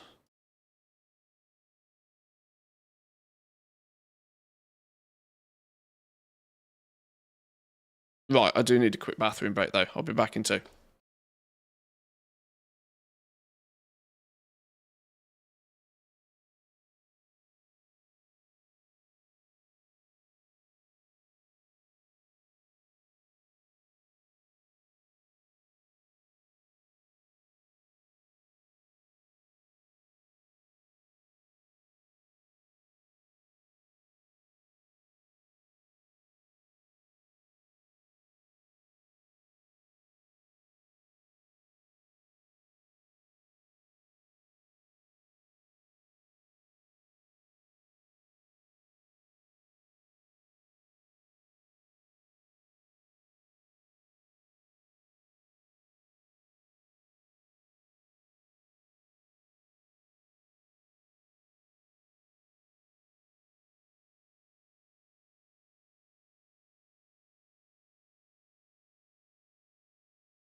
Okay. I wish I could select that way, but I've only got 15 characters for the lists. Also on the last rep of the cartel. Not too far to be done with it. Have you got the Paragon mount? Not to not to move the goalposts, but there's a Paragon mount that you might want to hunt down. 100 scrap cans. That's side. We'll just do a side gig on this dude. This is an easy one. Bang out a side gig, job done. This must have been a checklist from last week because he's got delve progress. Does this dude have any gear? Almost.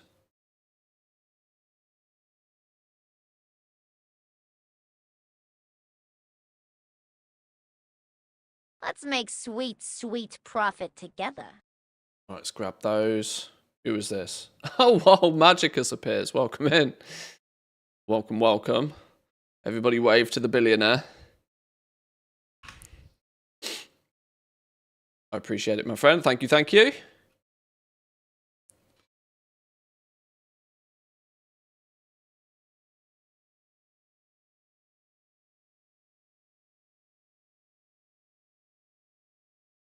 A sub to the channel before even the first message.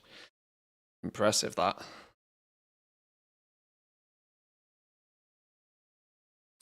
Right, let's see if we can get this done nice and fast. This will be another checklist done.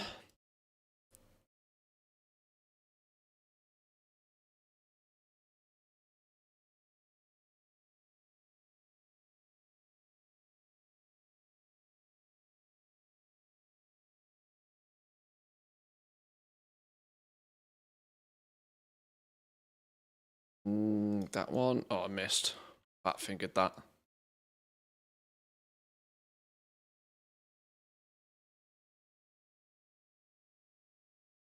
For those of you that don't know, Magicus is so old school when it comes to goal making that he was doing, I believe he was doing YouTube videos even before I was. Although you've since privated most of your, what I considered your better YouTube videos. Way back in the day. Way back in the day talking about pet flipping.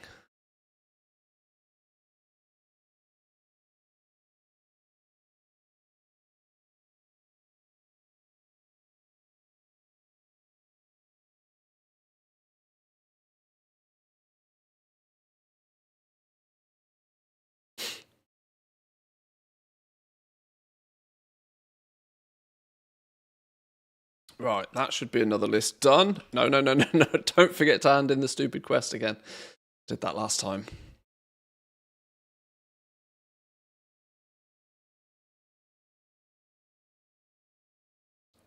If for no other reason than nostalgia reasons, you should unlist some of those real old school videos. They're in no way, shape, or form particularly relevant anymore, but scarily, I still think some of the info in them is probably useful to people. Right, there's another chat list done.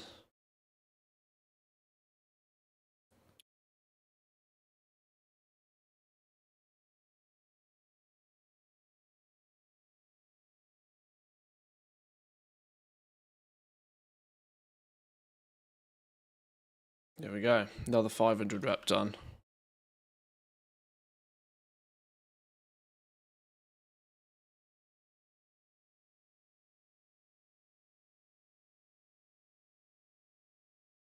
Right, you're done. Anybody else with a good list? I need to do a side gig dumpsters. Side gig dumpsters or a cartel. Oh, we can hack this one. Find me a trash can, and we can get this one done in like a matter of seconds. I need a trash can. Not a dumpster, but a trash can.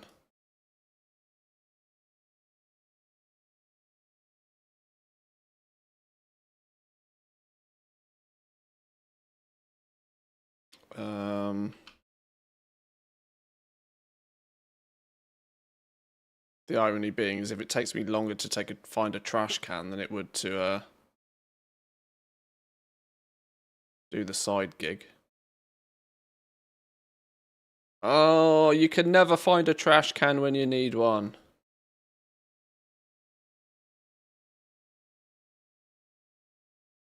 No, that's a flipping dumpster. Is that one? No. It would actually glow purple if it was.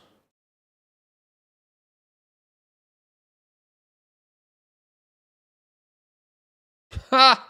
This was meant to be a quick and easy one. Who's stolen all my trash cans?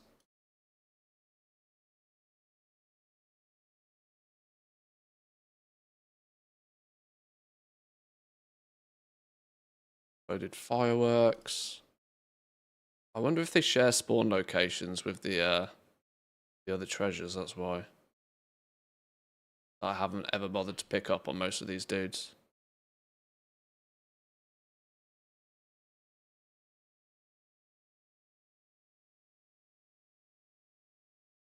Long-term goal is to become a billionaire in WoW.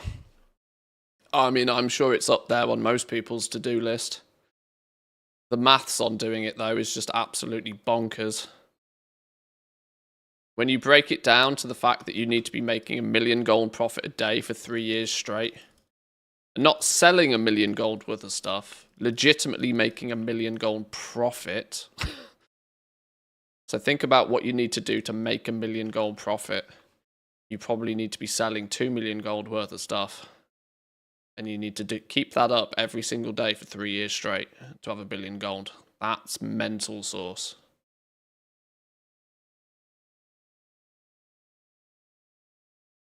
This is why you ain't never being a billionaire doing any sort of manual labor. Nope. Get farming out of there. Get crafting out of there. You ain't never making $1 billion gold doing that sort of stuff. Not happening.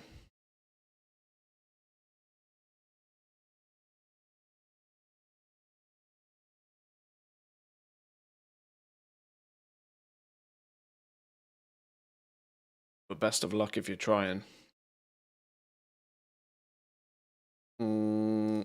This is not a fun one. Dumpsters, cans. Oh no, dumpsters, cans, and cans. We can do dumpsters, cans, and cans. Let's go find where trash is down here. En route, we pick up basic cans.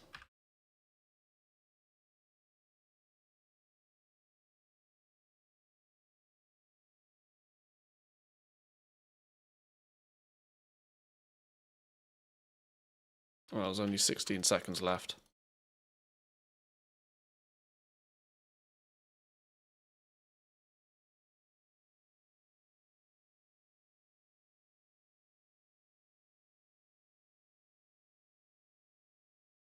Is there a trick to the trash cans? There's a trick to the dumpsters. If you've got auto loot switched on, you hold shift and you spam a trash can. Because you actually get credit towards this for the opening of it, not the looting of it. Because excellent coding there, Blizzard. So you can open and close the trash can 25 times. As long as you don't loot it, you can keep opening the same trash can. So you can just hold shift and spam that one. The turbo cans, you just have to drive around and pick them up. The scrap cans, just get there early. And you can usually do it in 1 or 2 scrap piles. Or you could use the buffs to... the cola buff things off the vendor to speed up, maybe, possibly, but I don't bother.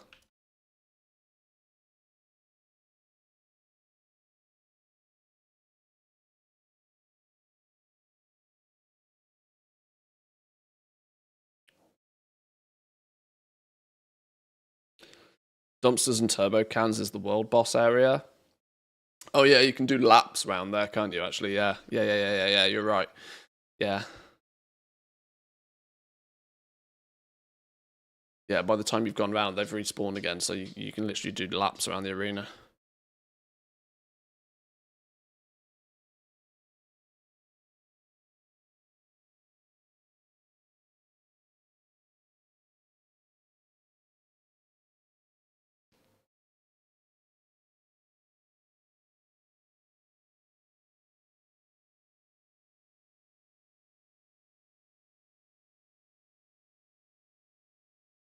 Okay, there's 100 scrap cans. We'll wait for our chest at the end. No harm in waiting a minute.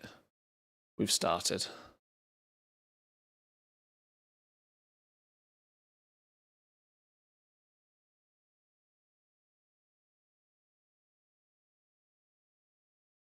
Two of my accounts have hit the character limit. What, 65? I hope they do, I hope they lift that for when the next remix comes around. Otherwise, people are going to have some weird situations on their hands. GG on that. Are we talking max level characters, though? Because anybody can make 65 characters. Just saying.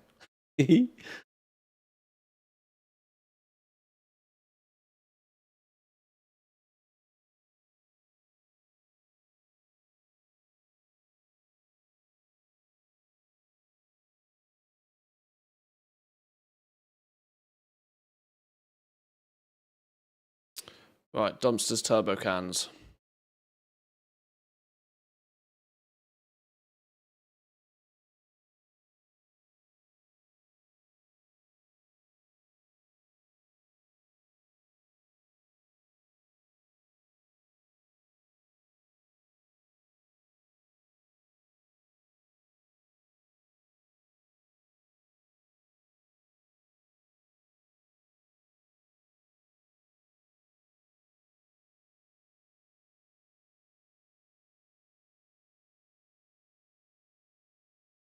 And there's a can. So you come up to the can. I'm holding shift. and I just spam click it. And by the time I've spam clicked it 25 times, boom, hey presto, we win.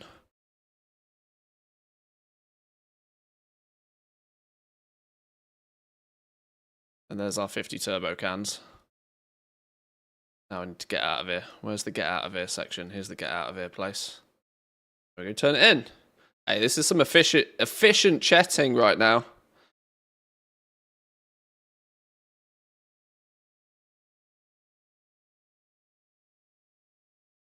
When you get into the groove. Another 500. Yes. Sadly not, only about 80 of them at 80. Just had the urge to just make a bunch of characters, to get the names. Get it all up and running. Makes sense, makes sense.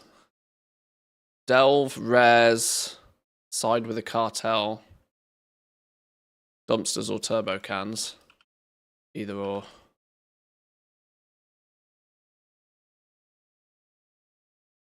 Dumpster or turbo can, whichever comes first.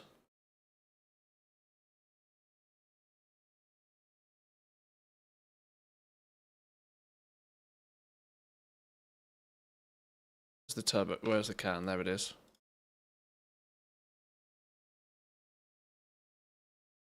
There's another one.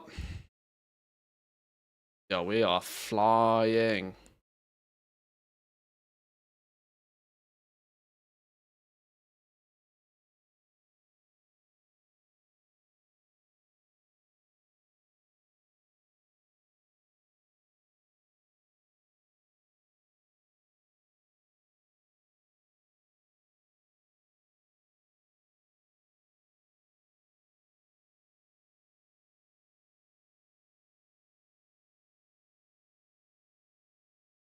I was actually, you know what? I think I put far too much time and effort into trying to figure out how to multi-box these.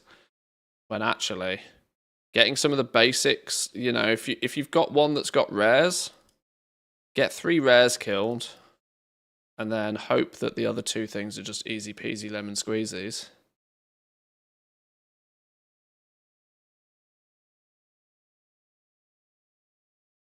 Planning on filling a couple more accounts come remix time.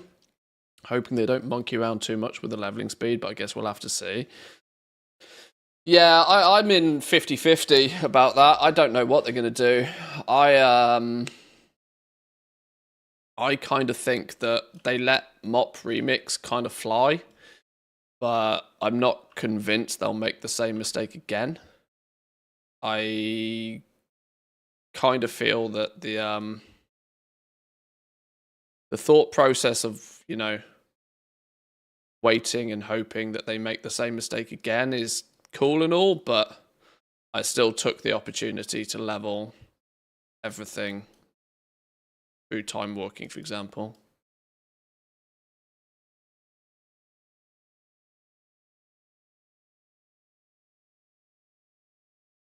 There's our dumpsters.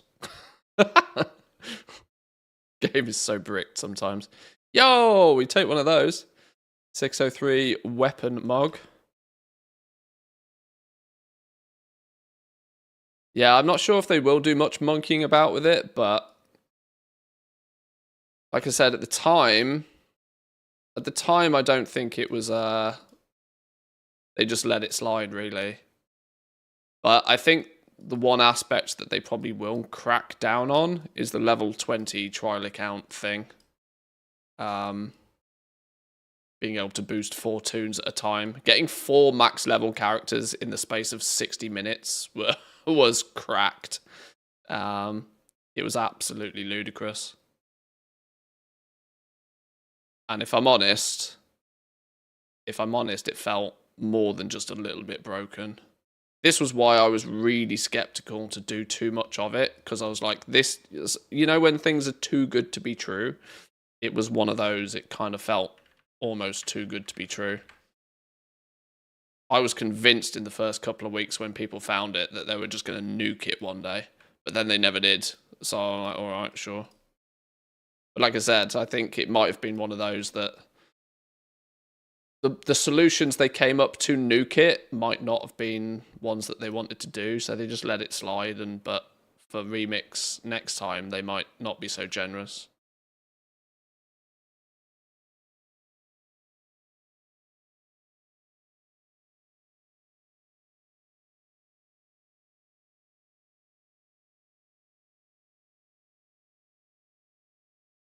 Why are you here? I have you keybound. Game's broken. Right, what have you got? Turbo cans, side gig, scrap cans. We can do those 3 without having to do the delve. Side gig's easy, scrap cans is easy, turbo, yeah, okay, we'll do those 3, I reckon. Let's go do the side gig first, because it's the one that takes a minute or 2 to actually do. Just drive around to do the others.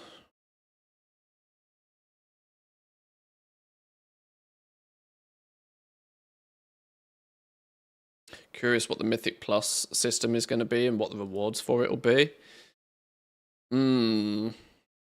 If they do the same concept as using bronze, creating a brand new remix wide, if they just use bronze again, which I think they probably will, there might be some scaling bronze rewards potentially from pushing Mythic Plus in remix, but I'm also kind of slightly weirded out by the fact that they are even trying to do a Mythic Plus thing, because it just kind of the fun of remix was that you'd get to the point where you could just solo shit, and Mythic Garrosh Hellscream, it was the absolutely ridiculous over P nature of it was what made it fun. I'm ever so slightly nervous that with them trying to do a Mythic Plus system, that, dare I say it, they'll try and use the balance word too much. And I don't know. I'm not convinced Remix needs a Mythic Plus system. I'm slightly concerned that that's going to end up being a fun police thing, which was kind of the big pull of Remix in the first place, that you could get so redonkulously overpowered that you could just solo blast pretty much anything that came in your path, including normal and heroic raids. And I'm quite sure by the end of it, people were basically soloing the Mythic raids as well. I don't know.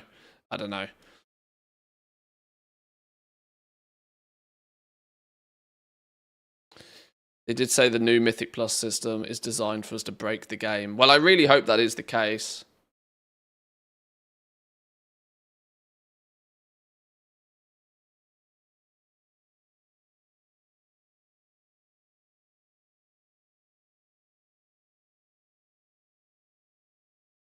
But conceptually, the Mythic Plus system is designed to basically always brick wall you at some point, right?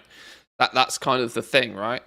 Like in retail, you do +10s, and if you haven't got enough gear, you get brick walled. But then you get more gear, and then you can start doing 12s and 13s and 14s and 15s and whatever and ever.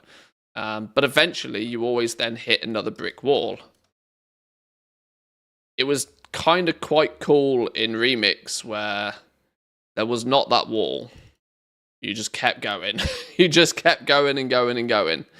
I don't know. I guess we'll see.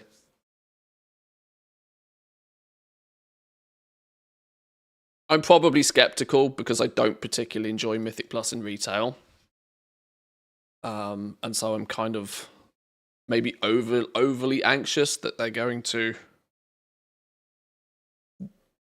implement it in a way that I equally don't like it in Remix. And I thoroughly enjoyed Remix last time.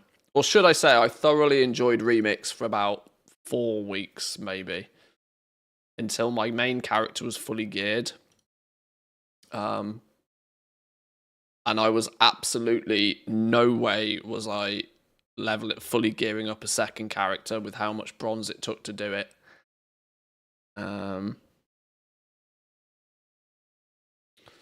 So quite quickly, I then was like, okay, we're done now. But it was incredibly fun whilst I did it.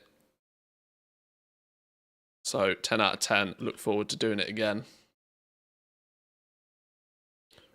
Right, turbo cans.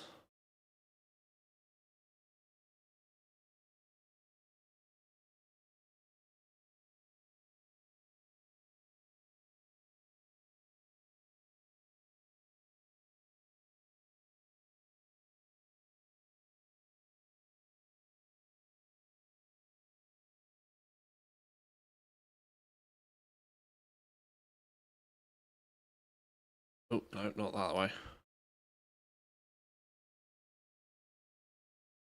Back the other way. Get dizzy going around here.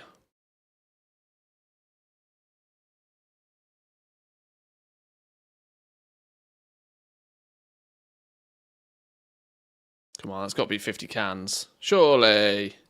Come on, game.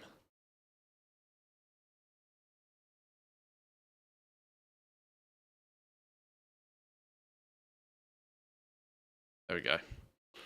Go hand it in. The only thing I want from Legion Remix is the artifact weapon appearances. I have a feeling the Mythic Plus system and this will be linked somehow. Yeah. I wonder, like, there was quite many complaints that if you wanted to go full collection mode, that the world drop weapon appearances specifically from Mop Remix was not appreciated by a lot of people. But I'm also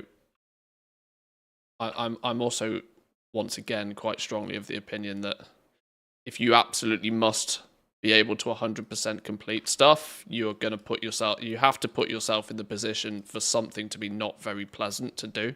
You've made your own bed, I kind of think. But I do think that they will consider it more closely, maybe. Cartel, dumpsters, turbo cans, side gig. This one's not too hard. No roadblock here. Go do the side gig. Auto loop needs to be off for the can trick. No. Even if you've got auto loop on, you can just hold shift to override it, usually.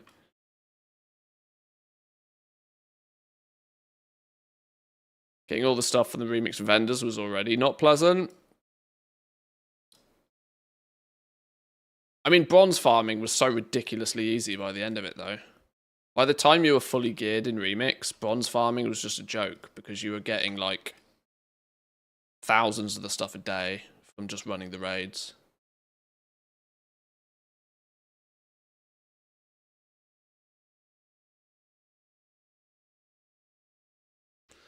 It was quite interesting in Mop Remix that it took the first couple of weeks for people to really understand what the game mode was. You know, there were so many people that were like still living in the land of retail where they were naturally cautious about setting up raid groups and wouldn't go do the raids because it's not, they didn't, you know, their only means of reference was trying to pug raids in retail, and that had scared them so much over the years that they didn't want to try it in remix. And it took people a little while, and I imagine those people who weren't more invested in like watching streams and content creators and stuff might have gone even a lot longer without realizing that this is just a lol zug mode. It took a long time for people to realize that there is like zero social anxiety to be had in setting up a group for a raid in remix. So I almost wonder if there might be some auto grouping system, you know, for remix this time. That said, going into Legion Remix, people will already have a much better understanding of what the game mode is. Because let's not forget, people like myself that absolutely blasted in the first couple of days and were getting ludicrously overpowered were often shat on from a great height because we were ludicrously overpowered by players that hadn't quite realised that that was exactly what you were meant to do in that game mode. I mean, the whole frogging incident was just hysterical to me, like, at the time, but also in hindsight.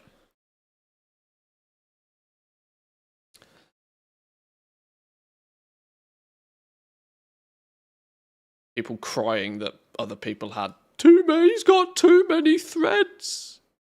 Shut up.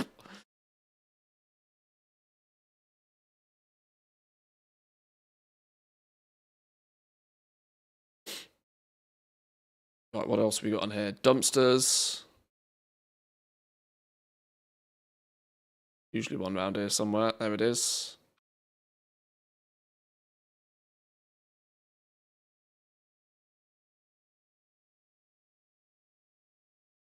Dumpsters. I need turbo cans now.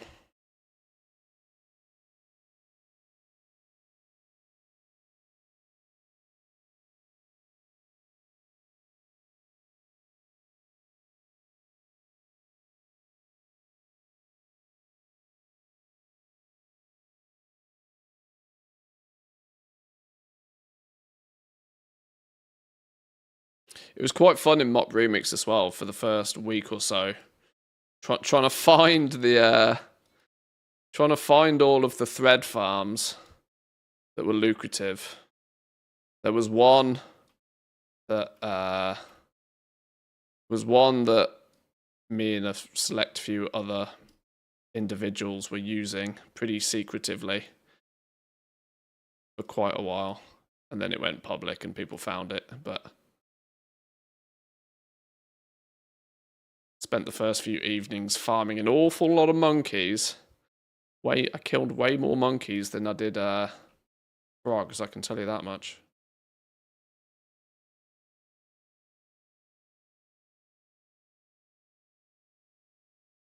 I collect everything plus sources. I hope I can get a good amount from Remix. I mean, collecting everything plus sources is also just like... that's just mental fuel. I mean, fair play. But like... that's like playing ATT on hard mode.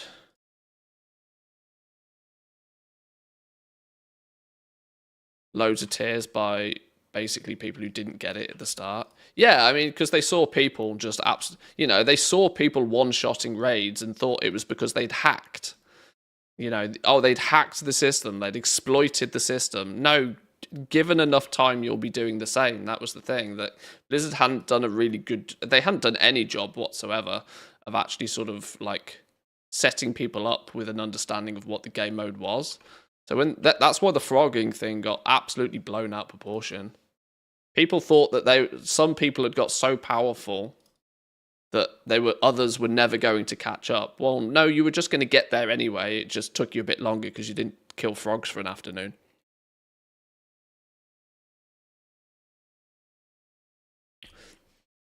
And these froggers are ruining my natural experience of raiding.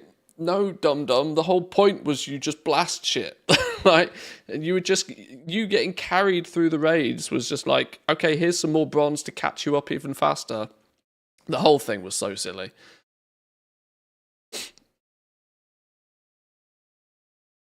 Sometimes you need sources for transmog. Oh, you collected that appearance from this item, too bad it's class bound. Oh yeah, I don't even know how half of that stuff works, to be honest. But it's crazy to even attempt it in my eyes.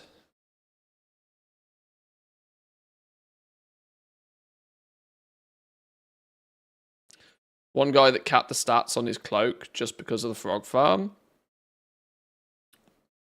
Yeah, Mirez. Genji got pretty close, I think. Although he missed one of the days. I can't remember exactly what the numbers were, but... the irony is that if you played the game enough, even post-Frogger nerf, my cape was still significantly stronger than a lot of other people. Just because I played it a bunch. Even after having my cape nerfed. On the topic of collecting stuff, what do you think will happen after the saga? Are we going to continue in the current game? Oh yeah. I mean, the current game will never. There'll never be like this is the end of WoW 1. This is a new client we play on WoW 2. I don't think that will ever happen. But every time we have a patch, every time we have an expansion, you will start to see more and more like engine changes and systematic changes under the hood. There is the inherent problem that so much of the like basic source code of the game is just miles old.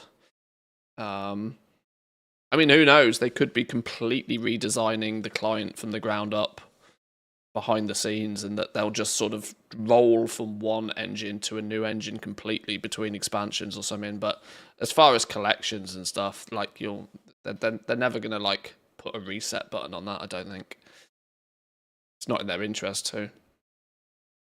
What do we got here? Dumpsters and a side gig.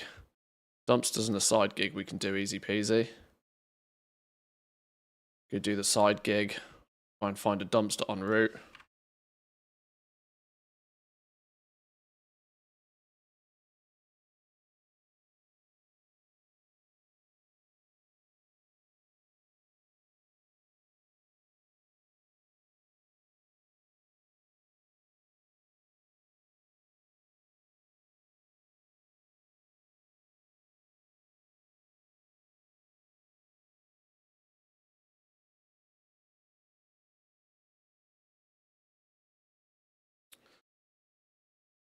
Funniest thing with Remix was that even when you were super overpowered and could solo the raids, you still needed a raid group to enter the raid.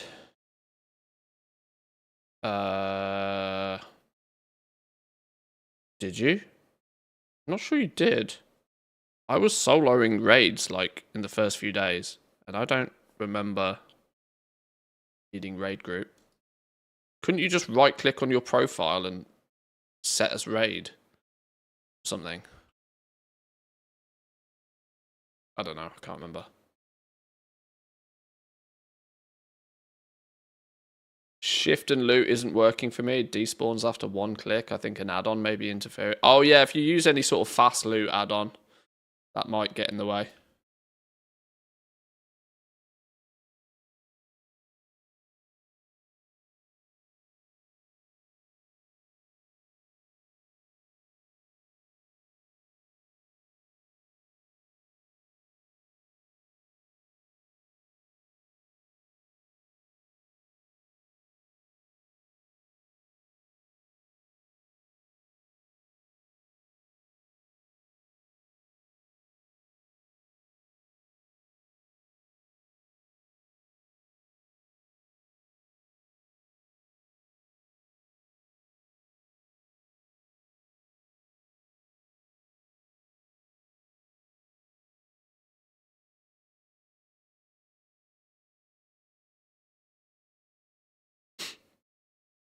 WoW 2 can only happen if they throw out everything from WoW 1, and I doubt they would survive the player outrage. Yeah, this is why I don't think there'd ever be like a hard transition from one game to another. They will just slowly blend WoW 1 into WoW 2. So much so that, I mean, arguably it's already happened and is already happening. You know, every small little change on top of what was original 20-year-old code is one step forward to a WoW 2 situation, isn't it? But I guess in a way what some people are really kind of looking for is a retail hard reset, though. I would also quite welcome it, to be fair.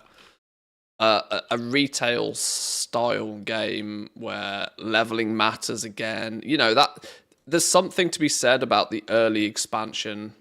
Sorry, an early MMO feel. When a brand new MMO comes out and nobody is at endgame mode yet. Nobody really knows what the meta for endgame is. Everybody is focusing on leveling and all of this sort of stuff. There's that early days MMO feel is very, very difficult to replicate outside of just launching a new MMO. Expansions are close to it because expansions are about as close to a hard reset as we get in this game. But the fact that you still pull all of your quality of life features, you pull in all of your mounts, you pull in all of your like pets, all of your past gear, all of your alts come with you, all of your gold comes with you. You know, it's a hard reset from a gear perspective, but from an account perspective, it's not. There are definitely some people that would welcome like a hard reset feel in retail, I think. Me being one of them. And I wonder if the success of like Season of Discovery will maybe give them incentive to not use the classic client, but to relaunch like an alternative version of I don't know what the scenario is, but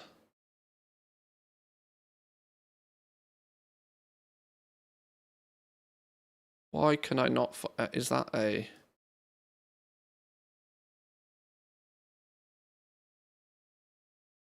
no, that's the lonely tub. Need a dumpster or something. Shiny trash can, that's what I'm after. There it is. There it is. Dumpsters.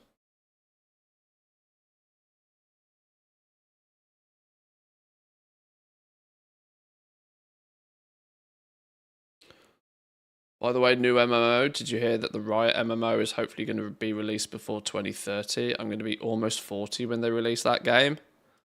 I will be 40 before that point. Quite definitely. Yeah, new MMO feel is good. This is why I don't discourage new MMOs from having a go. Look how many times we've had WoW killers. None of them really end up being WoW killers.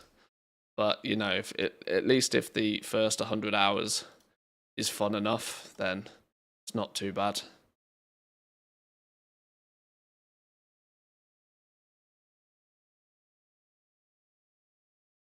My bet is that level 80 is the new cap. Then we'll get horizontal progression and ATT becomes the new endgame. I mean, even Blizz devs themselves joke these days that collection is the true endgame. Like, I think it was even in the 11.2 announcement they were saying there was it was passive comment that something about transmog is the true endgame. So even, when the Blizz devs themselves are also stating this, I equally would kind of agree with you that more horizontal progression, like get rid of this level business. We've already had levels plenty of time. Leveling is just a chore. Let people just make max level characters and you just start at 0 item level and you build your item level. They're two systems that currently run kind of horizontally to each other. You go, it's the same train track at the end of the day. Leveling and item level, e.g. endgame gearing, is the same train track, but there's only a small period where they kind of overlap.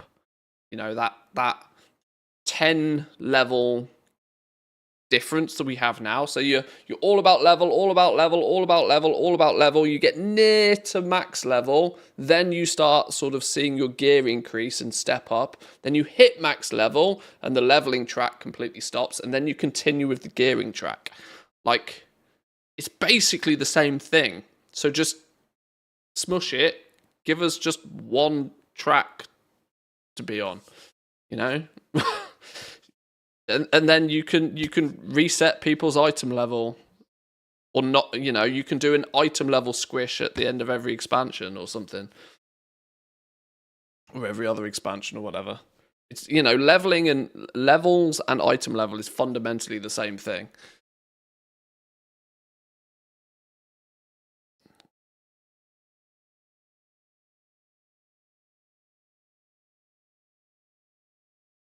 Because it's going to be weird, and it already is weird that we have like max level 80 zones, but that scaling in them is kind of wacky.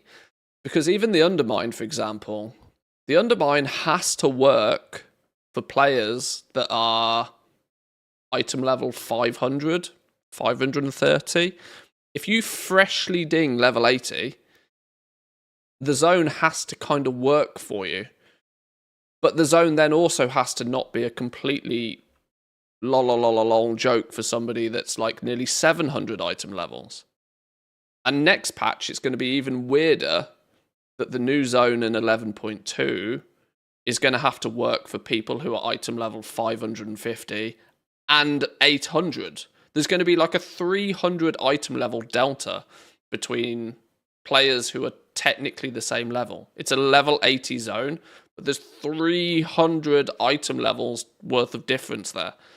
And the zone has to kind of work for all of those because they have these two systems that run side by side. You know, you do the leveling thing first, and then they slam on the brakes because you get no more levels. But then you move into this new system, which is item level and gearing. And the fact that Blizzard clearly can't get scaling right half the time. Look at Time Walking right now. Scaling, every time they try and tinker with scaling, they just break it. They go 2 steps forward, 1 step back. Bare minimum. Many cases it feels like they go 1 step forward and 4 steps back. But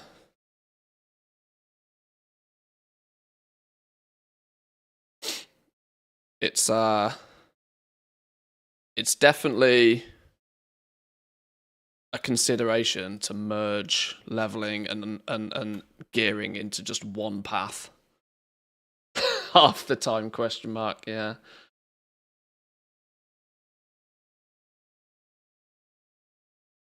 A new MMO is a myth. I think Elder Scrolls Online may be considered the only real successful MMO that has come out in the last 10 years. Every other MMO is either, that's still here, is either older or pretty much dead. I mean, MMOs aren't easy. They're not an easy concept. Final Fantasy 14 had to, Final Fantasy had to, have a Cataclysm event from its first initial implementation. It seemed to do pretty well for itself much after that. New World, Amazon's go at it, still exists now and still has updates, but I would say New World, for the most part, is pretty much dead. There's not many. The concept of an MMO is difficult these days because so many predominantly single player RPG games have that live service. Look at Dune Awakening right now, for example. It is technically a massive multiplayer online game, but it's not actually an MMO. It's predominantly a single player survival experience with a bit of PvP mixed in at the end of it. So the kind of the boundaries are a little bit blurred these days with MMOs. I don't even consider Retail WoW an MMO really these days. It's just I consider Retail to be like arcade mode. You log in, you just blast it for as long as you want to blast it, and then you put it down and wait until they give you something new to blast. The irony that like Classic is the more MMO feel, but it doesn't work for a lot of people because a lot of people have already done the Classic. I'm one of those, for example. Going back and doing Wrath of the Lich King again, going back doing Cataclysm again, going back doing Mists of Pandaria again doesn't super appeal to me, but that's predominantly because I already did it. And I know there's 10 years of quality of life on top of those games in the retail version now. So it's kind of difficult again. New World was nice, too grindy of the same thing though. I mean, New World had the exact same trap that a lot of other MMOs do, which is that when they first turn up, they turn up when they have a minimum viable product, which is when they have a leveling experience. That's the minimum viable product for them to say, right, let's launch it. And I think, and I hope, let's cross some fingers here, this is where Ashes of Creation might do a slightly better job. That they seem to be more willing to not properly launch the game until it's more finished.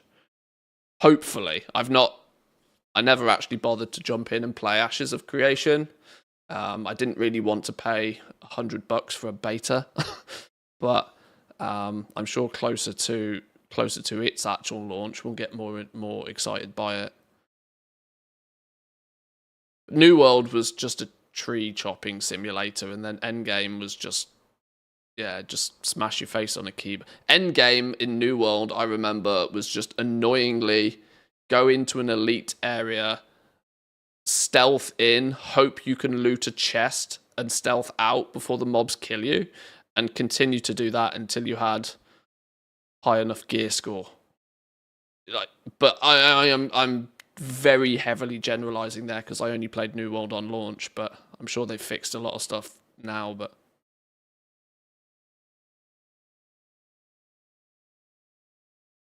my biggest issue with Classic is that I do not have the same amount of time I had 20 years ago.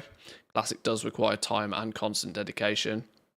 I mean, it's also twice. It's on 2 times speed these days anyway. You know, we used to get, an expansion took 2 years. Classic is now an expansion takes 1 year. They come out yearly. So it's already on 2x speed.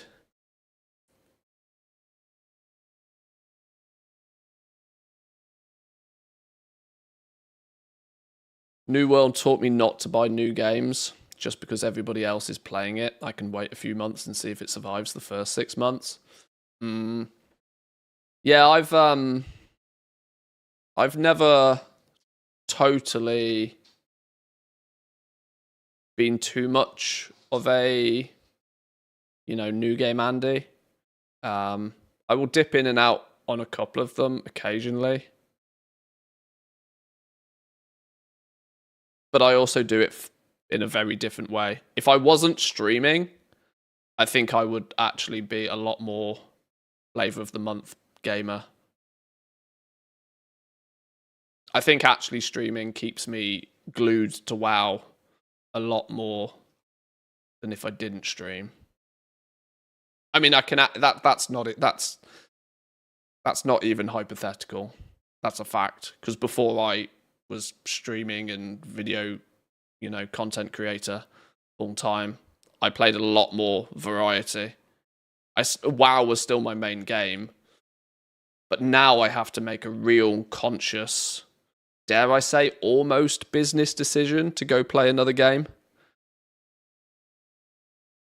Because I don't do very well at playing multiple games. Look what happens when we went and played Satisfactory, for example, before 11.1. I was like, yeah, I'll just play Satisfactory for a week. 150 hours, and about 3 weeks later, I was still playing it. And I had to fundamentally say, no, this is enough now. I need to go back and play WoW. As much as I was loving Satisfactory, I need to not nuke everything I'd worked for months and months and months, years and years. Anyway, chat lists. Where are we up to though? Are we? Oh my god, we're close. Look, we don't need many more chat lists. We're 18.5k. So 19, 20. Okay, we're not far off. We're like 5 or 6 chat lists away. Quick maths. Dumpsters and a side gig. Dumpsters and a side gig will do it.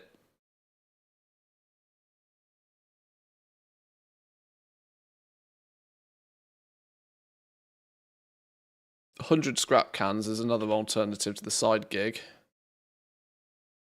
but I know exactly what I'm doing with the side gig.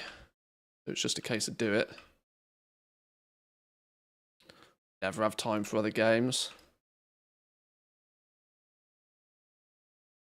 I was thinking about this the other day in regards to tailoring my answer for when people turn up and are like, "Oh, I want to be able to buy The War Within during the Blizzard summer sale. I have 2 weeks. I need to make 200,000 gold. How do I do it?"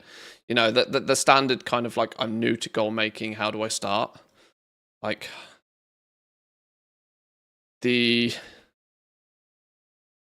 my default answer for that, my default answer is the same as everybody else's default answer, which is pick up herbalism and mining and go do it. My slightly more nuanced default answer is if you've got more time and already got some alts, do enchanting concentration. But that's not setting you up particularly for the long term. And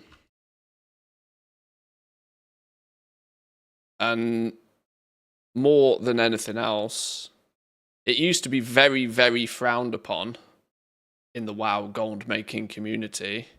It used to be super frowned on to suggest that somebody just go work a job for an hour or two. But the honest answer is the way that the game has evolved over the last couple of years, that is a more legitimate answer for many people. Because even crafting used to be something that if you had a bit of gold, you could invest a bit of gold into crafting. But there was nearly always light at the end of the tunnel once you had leveled up your professions and had done some stuff. There isn't so much that light at the end of the tunnel now, even if you spend a bunch of gold on your professions, because having a max level profession isn't enough anymore. And I was wondering whether the new revised crafting system is more at fault for this, which is what I tend to see being blamed most of the time. That people are like, "Oh, I prefer crafting when, I prefer the crafting the way it used to be," is the argument I see an awful lot. And I sometimes wonder, well, why was it that you liked the old system better? And theoretically, when you sum it down, it probably is on the basis of that people found it easier to make gold with the old system. But it's not just the crafting system that's changed. The marketplace in which you craft and sell and compete has also changed. And I think that is significantly more at fault for why people find it very difficult these days to make gold with crafting. Is not because the system is now more complex and more convoluted and more involved than it used to be. Because I don't think most people are particularly stupid. I think most people understand that, multi-craft gives you more shit. Resourcefulness saves you some materials from time to time. I don't think most people don't get that. But what I do think the problem is that when you're competing with everybody else in the entire region, not just the people on your server, it's significantly harder to stand out. And that, I think, is probably 90% of the reason why a lot of people struggle to make gold with crafting these days. Not because they're not good at it, not because the system is more difficult than it used to be, but quite simply because they're now competing with the absolute cream of the crop. They're competing with literally the best of the very best. It's like we're playing in the Super League rather than your own individual leagues. Complexity behind it is also what gives it margin. That is also, yes, very true. That the complexity in it now is what allows even the cream of the crop to, take a slice of the pie. If we had crafting professions even remotely like what they used to be, and we were buying materials and selling crafted items on the region-wide auction house, and nobody making a penny. And literally there'd be 1% margin on every single crafted item, 365. if people, and this is my kind of thought with this, is that if they were to go back to a more simplified crafting system, I don't think that would actually fix any of the issue. I would much rather see them go back to, and they never will do this, by the way, for reference, they never will do this. I would much rather see them go back to buying materials and selling crafted goods on your realm cluster. Individual auction houses, individual microeconomies. They will never do that, though. This is the thing. So this is why you have to come to the conclusion that if that's the catalyst of what had caused the change, and they're never going to go back from it, then there's almost no reason trying to fight for it, because it's never going to happen.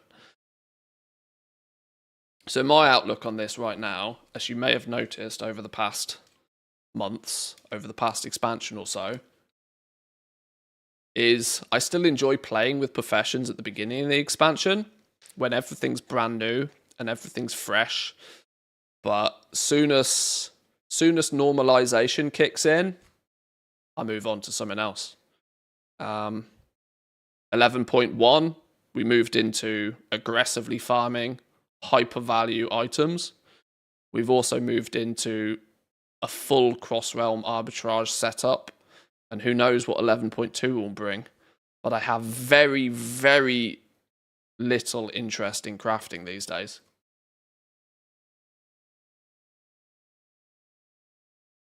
And it's not because, like I said, the summary of this is not because I think the complexity of the crafting system is problematic. I would like the catch-up to be better. I do think they could make the system better than what it is, but I equally don't think the new crafting system is also the problem. I think the problem is more along the lines of the fact that it's so difficult to stand out these days when you're selling and competing against absolutely everybody that plays the game, rather than just a handful of people on your server. Cartel, races, rares, jobs. Wow, is his list like super uber stinky? I'm not doing 10 jobs. 10 deliveries, nope. Defeat enemies in war mode, nope. Fish, nope. Collect battle pet, nope. Okay, we could do the delve.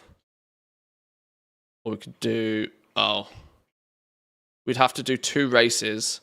And yeah, this is just a dead list. Dead list. Is there a way to get rid of a just absolutely dead list?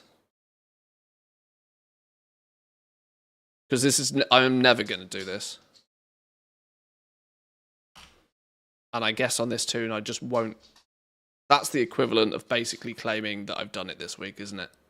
I won't be able to get another one now until next week. Or if I delete one, will it just give me another one? I'd like a new checklist, please. Oh, you shitting me?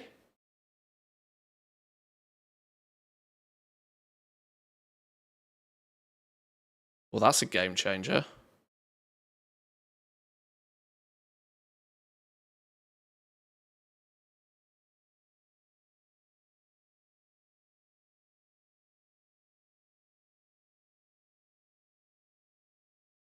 Is that because that was last week's checklist and this is this week's checklist? Can I do that again?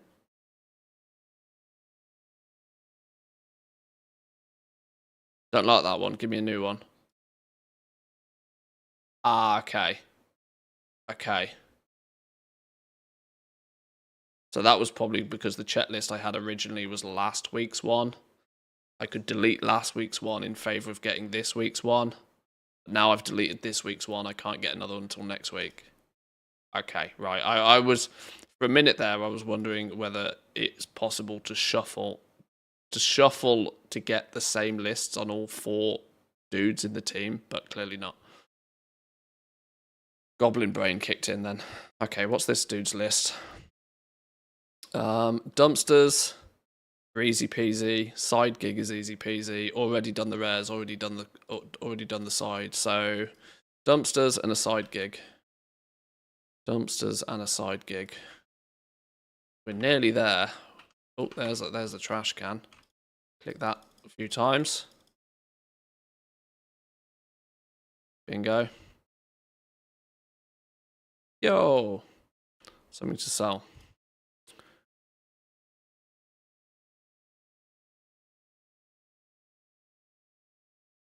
I usually do the kill one mob side gig for the chat lists. Yeah, I would too if I actually had any gear on these dudes.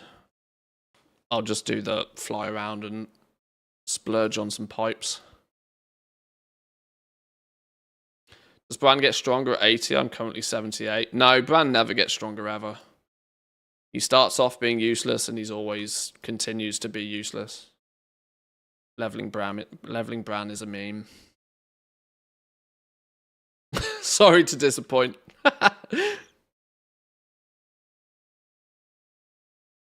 Oh, the Steam Summer Sale starts today. I've got €100 or two to burn on some video games for the upcoming weeks, potentially then. We will make that as a business investment.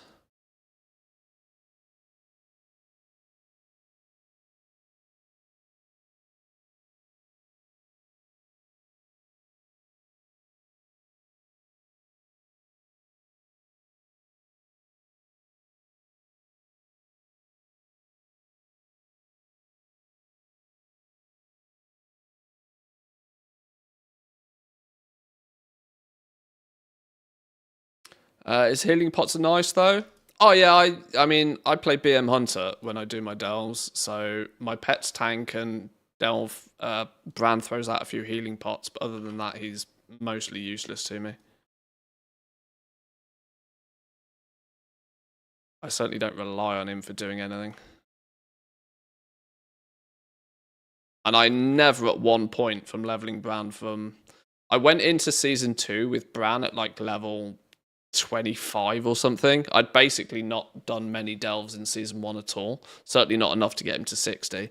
So I've taken Bran from about 25 to 80 this patch. And at no point did I feel that he got any stronger or any more useful. Certainly not. I mean, I felt that I was getting stronger and more powerful significantly faster than Bran was. Never did I feel that he even took, like, an upgrade. He was just the same always. Baldur's Gate 3, you can be a hunter and have pets, you know, just saying. We'll see. We'll see what turns up. I've thought about having, like, my wish list on Steam, like, public, because I know as a content creator that will, or does so very often, does kind viewers fulfill those wish list requests. But one of the only reasons I haven't done it is because I also somewhat feel it creates an obligation to go and then play that game, which is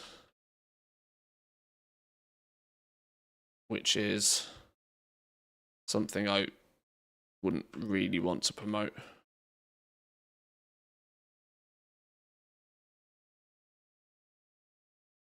I don't mind taking suggestions on other games what to play, but I don't want to be gifted games to go and play because of then, you know, there's that weird obligation. Unless I was to structure it properly, such as, like, you know, I know some content. Towley is probably the one that's made this most famous. He does his sub Sundays, doesn't he? Where his viewers A, buy the games, and B, he plays them.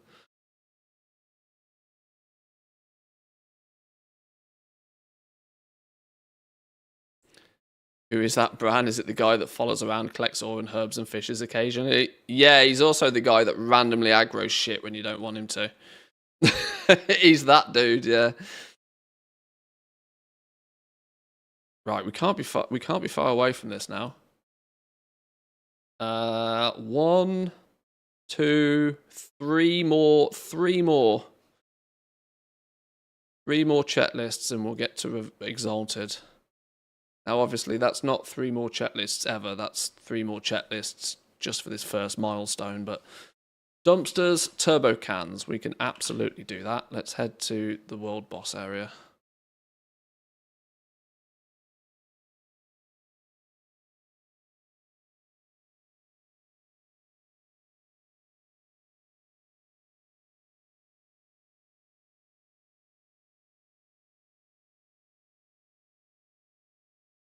Dumpsters.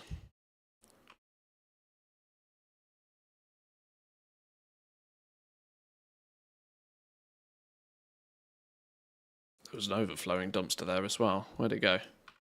There it is. 1% chance at a Mechanica. Never lucky.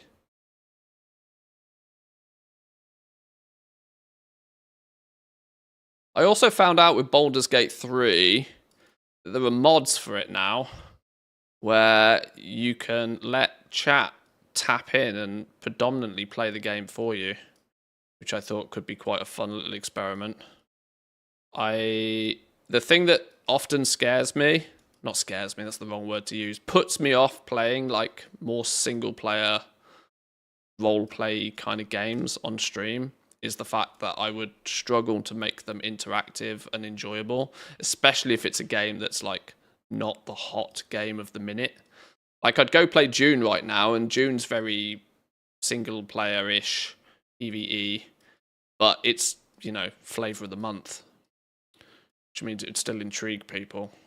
But something like Baldur's Gate 3, where, you know, to many people it's like, oh, been there, done that, got the t-shirt.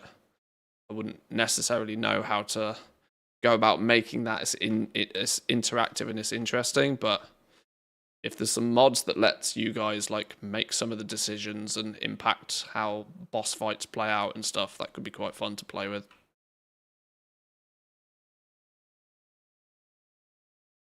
As much as I dislike Baldur's Gate 3, it'd be fun to watch you playing it. And a warning, there's loads of lewd stuff in there.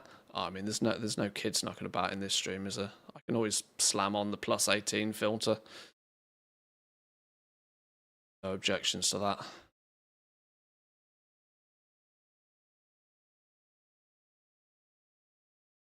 Right, next team. I think we need 2 more chat lists. See if we can get any that are easy. We've actually only had like a handful of like total dead chat lists. I was really thinking that some more of them would be absolute stinkers, but this has worked quite well.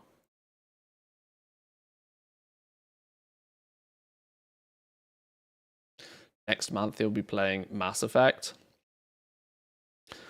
Unironically, I've had a very strong desire. I know I talk about this all the flipping time, so I sound like a broken record, and I apologize. But with GTA 6 on the horizon, I am very, very tempted to go back in time and pull up like GTA 3 and just blast GTA 3, then blast GTA 4, then blast GTA 5. If 10.2 ends up being an absolute stinker, we might just play Grand Theft Auto until player housing. Like, quite literally. They are, without question, some of my favourite games that have ever existed ever. I absolutely love those games to bits.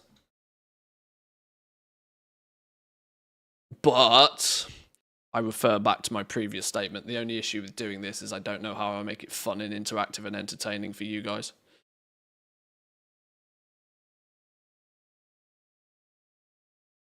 Use channel points to vote in BG3 decisions. Would be utter chaos, but super fun. Yes, that's definitely an idea, for sure. Even if there's no like direct link, I actually think there's a service for Twitch, an extension for Twitch. I think it's called is it called Crowd? What's it called? Hang on, I need to find it now. There's an actual proper extension that taps into a multitude of different games and lets stream have like much more control over them.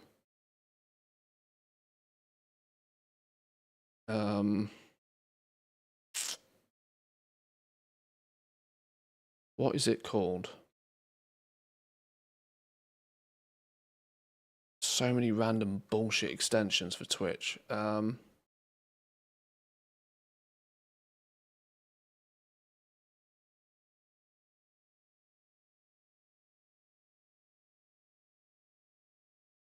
Crowd control. That sounds familiar. Let your viewers spawn enemies, give you power-ups, or send you other in-game effects. Yeah, this sounds fun.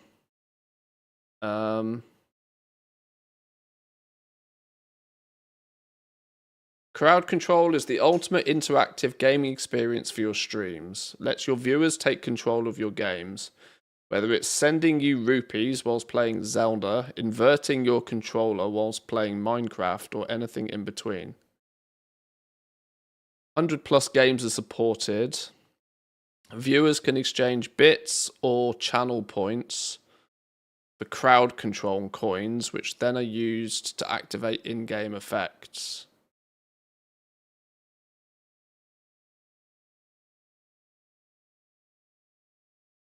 Pooling allows viewers to add their coins together to activate bigger effects. This could end up being absolutely bonkers, mind.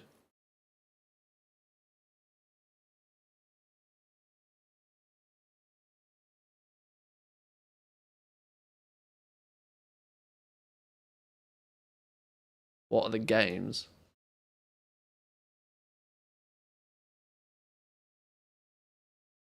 Perfect for hardcore WoW. Yeah, can you imagine? Spawn Anixia. 500 bits. Like, it could. Now, this is only tapped into certain games, but if there's games on this list that would be fun to play, it's an option. What the hell is put the sausage in the bun? What? So,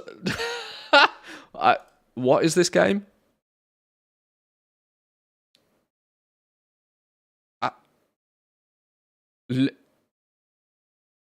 What is put the sausage in the bun? Hang on, where's Steam? Oh, Steam updated. Does that mean Steam Summer Sale kicks in?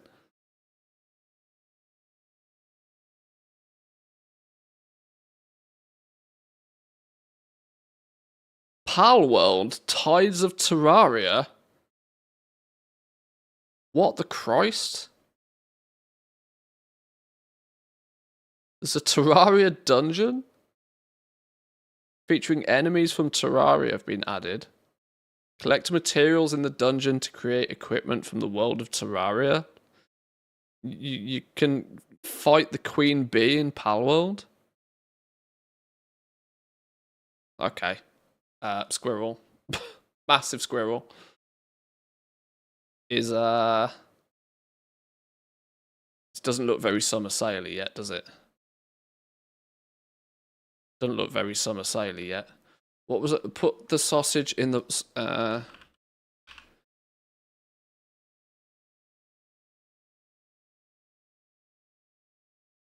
Wow, how many different games are there that have the word sausage in? Holy. Put the sausage in the bun. Guide a wobbly sausage into its bun using balloons and bees in a chaotic physics puzzle. Can you master the fine art of getting the sausage in the right place? Oh my god, the innuendos are just going to be out of control. It starts in 5.5 hours. Okay, don't spend any money yet then. Okay, that was just a slight distraction. I wanted to see what the hell that was.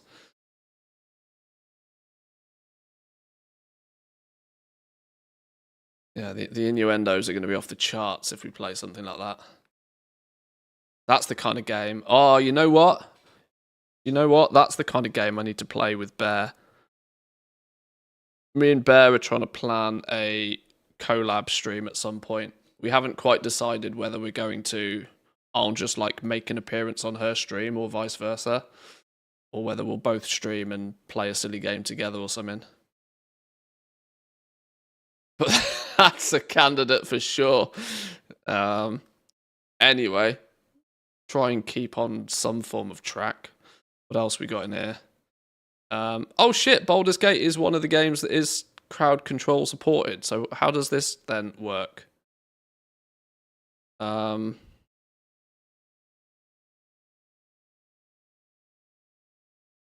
I've not played it, so I don't know what all this is, but like, give gold, give lots of gold, give shitloads of gold. Take gold? Oh, Christ on a bicycle. It's both positive and negative stuff. Oh, you guys are going to ruin me if we do this sort of stuff. You guys would absolutely ruin me. Or I'd just sell out hard. I'd make the positive stuff use channel points, and I'd make the negative stuff use bits. Spawn shit. Spawn bear. Spawn chicken. I haven't played BG3 to know what any of these are, but spawn zombie. Okay. This could be utter chaos.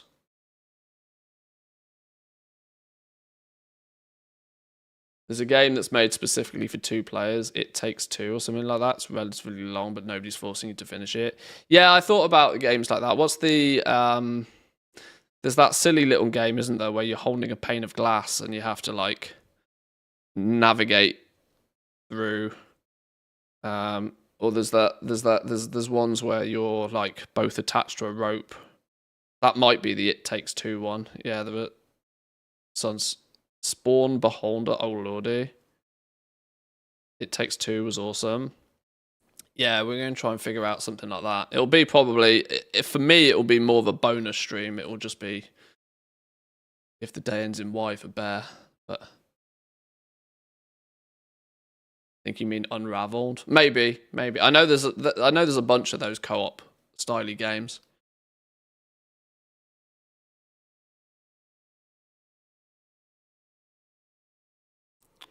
Valheim, kind of interesting. I've thought about playing that before, but I don't think it's totally me quite so much.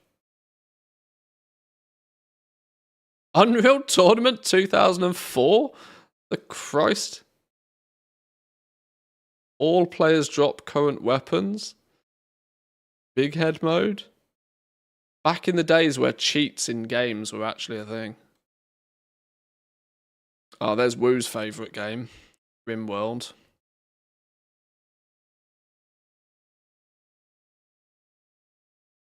Oh, there was like crowd control stuff for Deep Rock Galactic. We played that for a while. Oh no, hang on. We didn't play Deep Rock Galactic, did we? We played the... What was it called? What was the spin-off version of this that we played? I had loads of fun playing that. I don't think I'd enjoy the main one as much, though.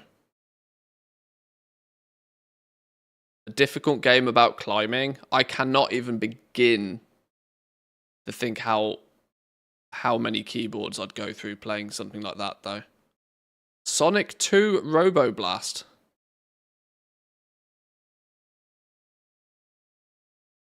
Sonic Robo Blast.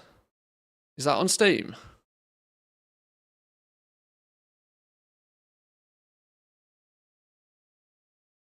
Sonic Robo Blast. The irony, it seems to be the only one that's not.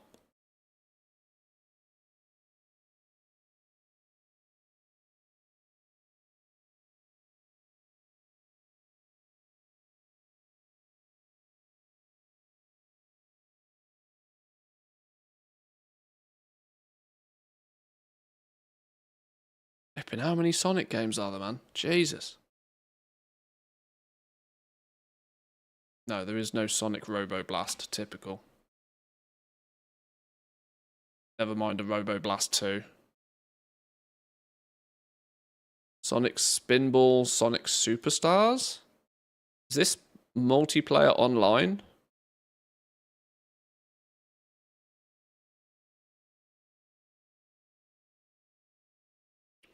Sonic Superstars. Oh, it is. $60 for a Sonic game. Sheesh Louise. Was that RimWorld comment sarcasm? No, it's genuinely... Woo tells me to play that game, like, all the time. And I kind of keep half saying I might at some point, and then never do. Welcome to Japan games.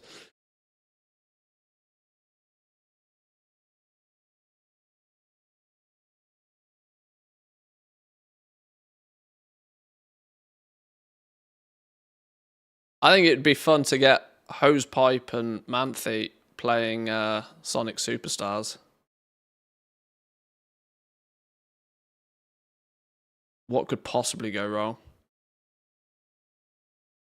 I don't know. I'm just kind of coming up with ideas as I think of them. We've already done Pal World. We did Pal World when it came out. The Resident Evil games scare me. It scares me even more if you guys are going to start spawning fucking zombies.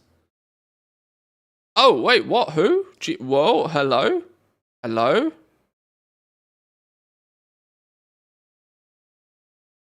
It'd have to be the legacy version, though, apparently.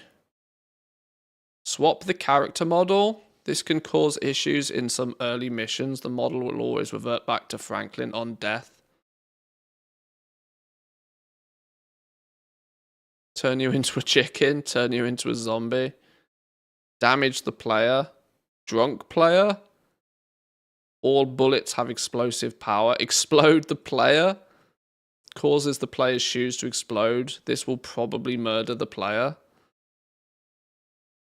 Oh, this could be fun for when we do a GTA 5 playthrough. Like I said, I'm desperate to try and make sure that we can do some silly stuff, and people have always told me that I don't have enough stuff to spend flipping channel points or bits or, you know, interactive-y stuff on. So this crowd control app thing, if we can find some good games that have some interesting perks, then you guys can go wild, and you can either help me or hinder me, and then that's at your discretion. Manthe scared, now we need to play it.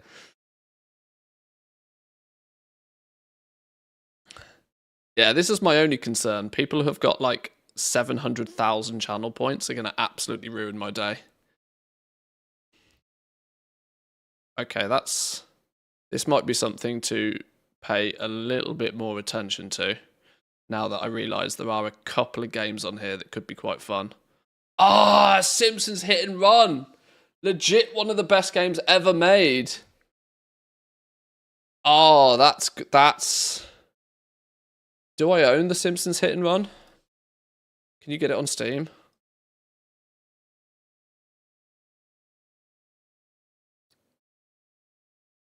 Apparently not. Where'd you get Simpsons Hit and Run from then?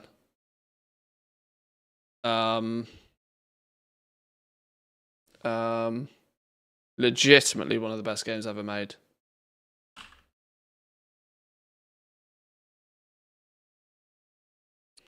Simpsons Hit and Run PC.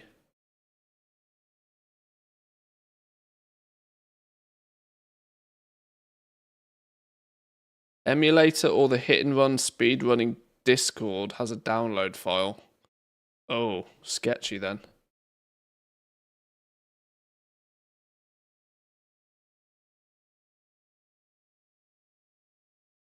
GameCube, PlayStation 2, Microsoft Windows, Xbox. Oh, okay. You can kind of like download it via abandonware. Game with no CD and Lucas's Simpsons Hit and Run mod launcher has been tested on Windows 7 and Windows 10. It works fine. Oh, that could be fun. That could be fun, you know. Playing through the Simpsons Hit and Run.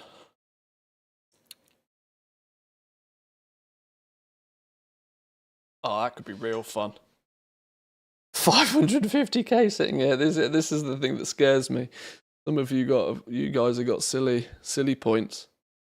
I mean, I thank you, by the way, just for like actual clarification.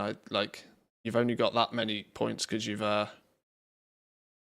been chilling in stream for ungodly amounts of time. So thank you. Elden Ring. People keep asking me to play that, and I'm never going to play Elden Ring. I'm sorry. Only Up is another keyboard breaker. Red Dead 2. We were talking about this yesterday. What's the Red Dead 2 options here? Now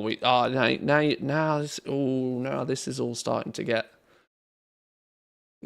We could just do like crowd control month, where we just play a bunch of silly games and you guys can just have fun annoying me all day. This is starting to sound like a much better option than killing rares in the Undermine for another 8 weeks. Agitate the horse? Oh god, that one's going to be used a lot, isn't it? Causes the player's horse to become agitated and may even kick off the player.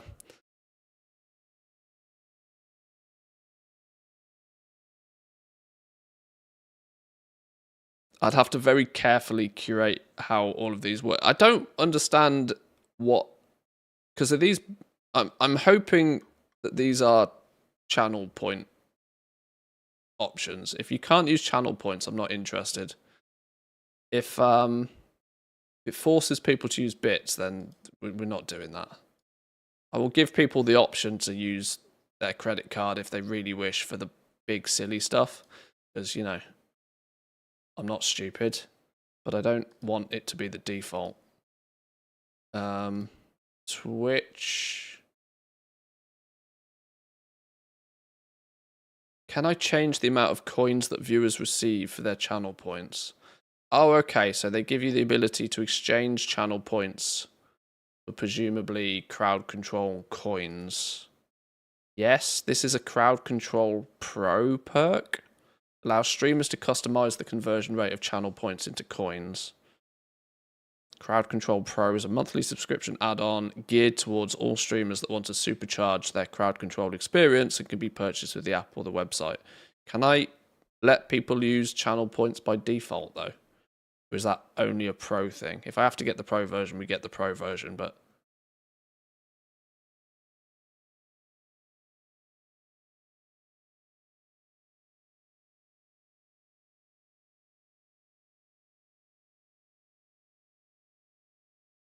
Okay.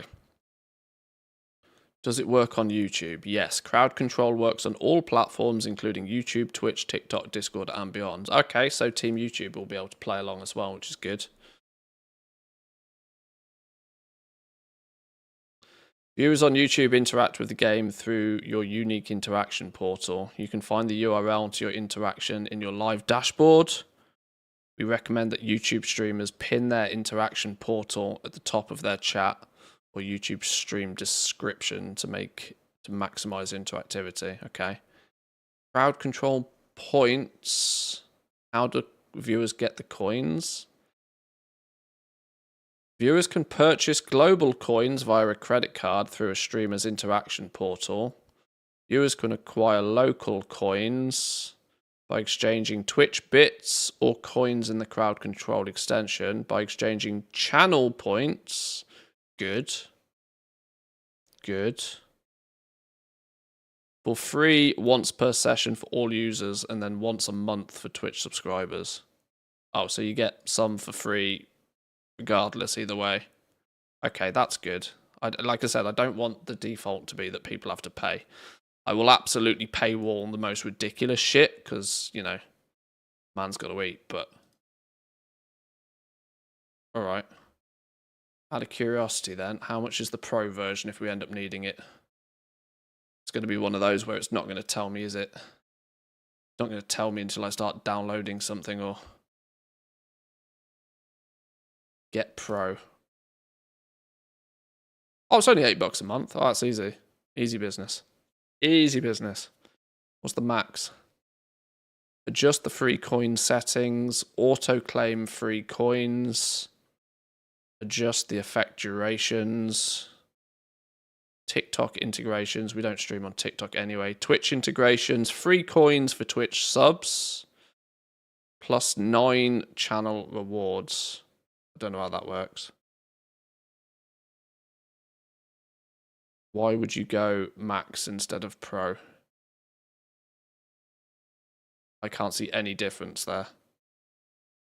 Follow, sub, and raid-based effects. Free coins for Twitch subs. Unlimited channel points and rewards. Okay, we'd have to go max, wouldn't we? Alright. Sorry, I should probably not be doing all of this whilst live. But this looks like it could be fun. You know, the quiet times in WoW. We can get some silliness on the go. If I'm honest, I'm only here about 50% of the time, so I can't imagine what others have. Yeah, there are some people with some scary numbers. I'm pretty sure Kahani's on like 1.4 million or something absolutely bananas. Derpalicious has probably got some stupid number as well. Some of the OG guys in the channel have probably got just astronomical numbers. Ginny would probably have loads, but he lives on Team YouTube. Right, I need 2 more checklists. Literally 2 more checklists. And then we're going to hit Exalted. What are these guys got then? Side with Cartel, Dumpsters, Turbo Cans, and Scrap Cans. That's not too difficult. We can do 2 of those easily. The Scrap Cans takes a bit of time.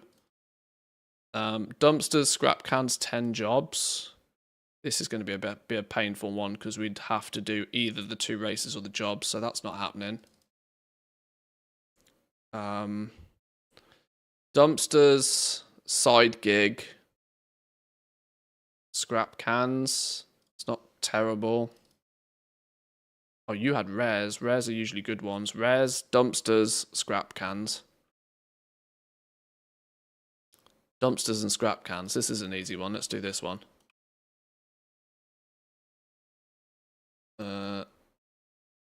Also, trash going on here. Oh, only for 16 seconds, though. I'll get garbage kill. Take a garbage kill.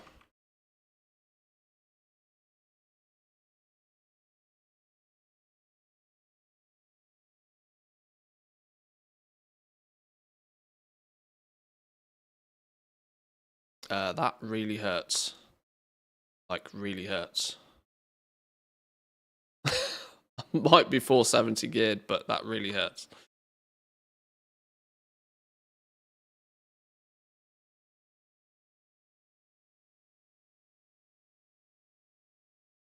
Oh, did I not even ever tap that thing? Oh, Lord. Okay, let's find a dumpster to tap a few times. Can you hold more than 8 coffer keys? No clue. Absolutely no clue.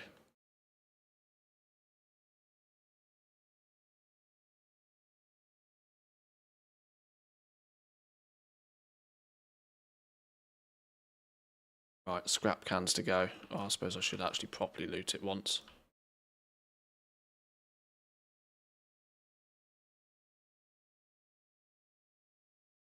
Down here.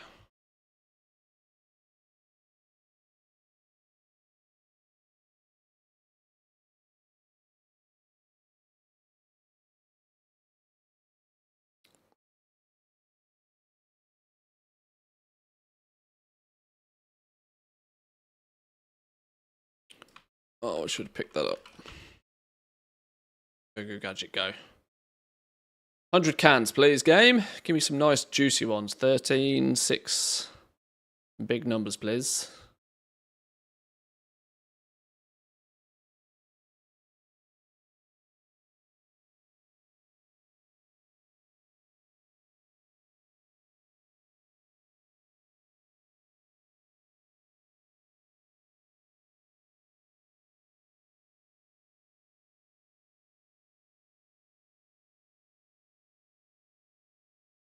There'll come a point where I'll need to harvest all of these empty cola cans for pets and stuff as well.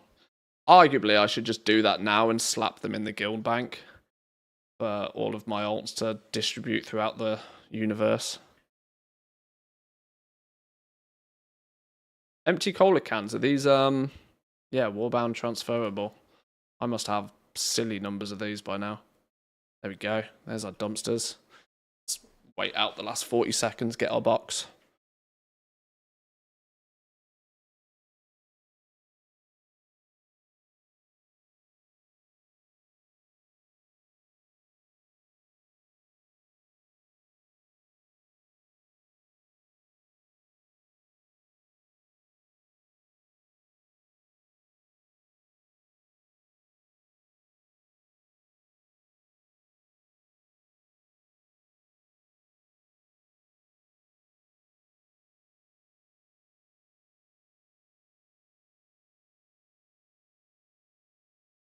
Boom. One done.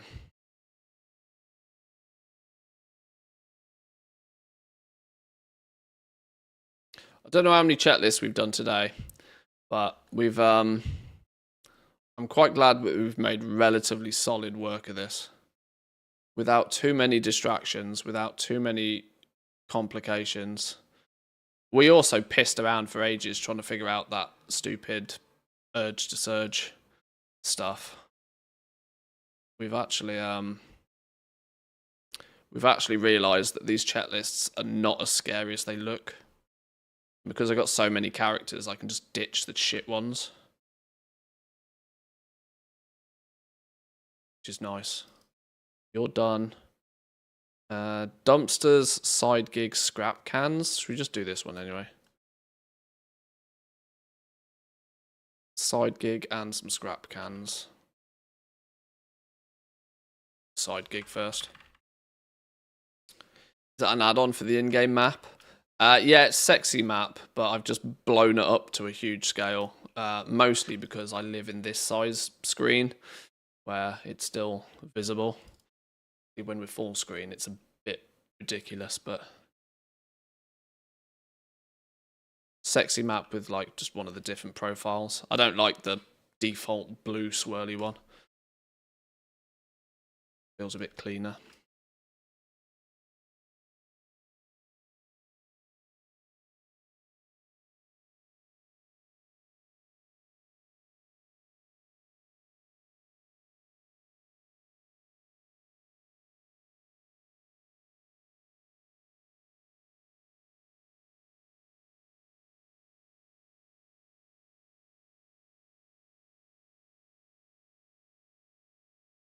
Yeah, the amount of time actually devoted to these dudes on full screen mode doing something is so slim that my UI is kind of actually made for it to be in a tiny little window. So it looks pretty ridiculous when I blow it up full screen, but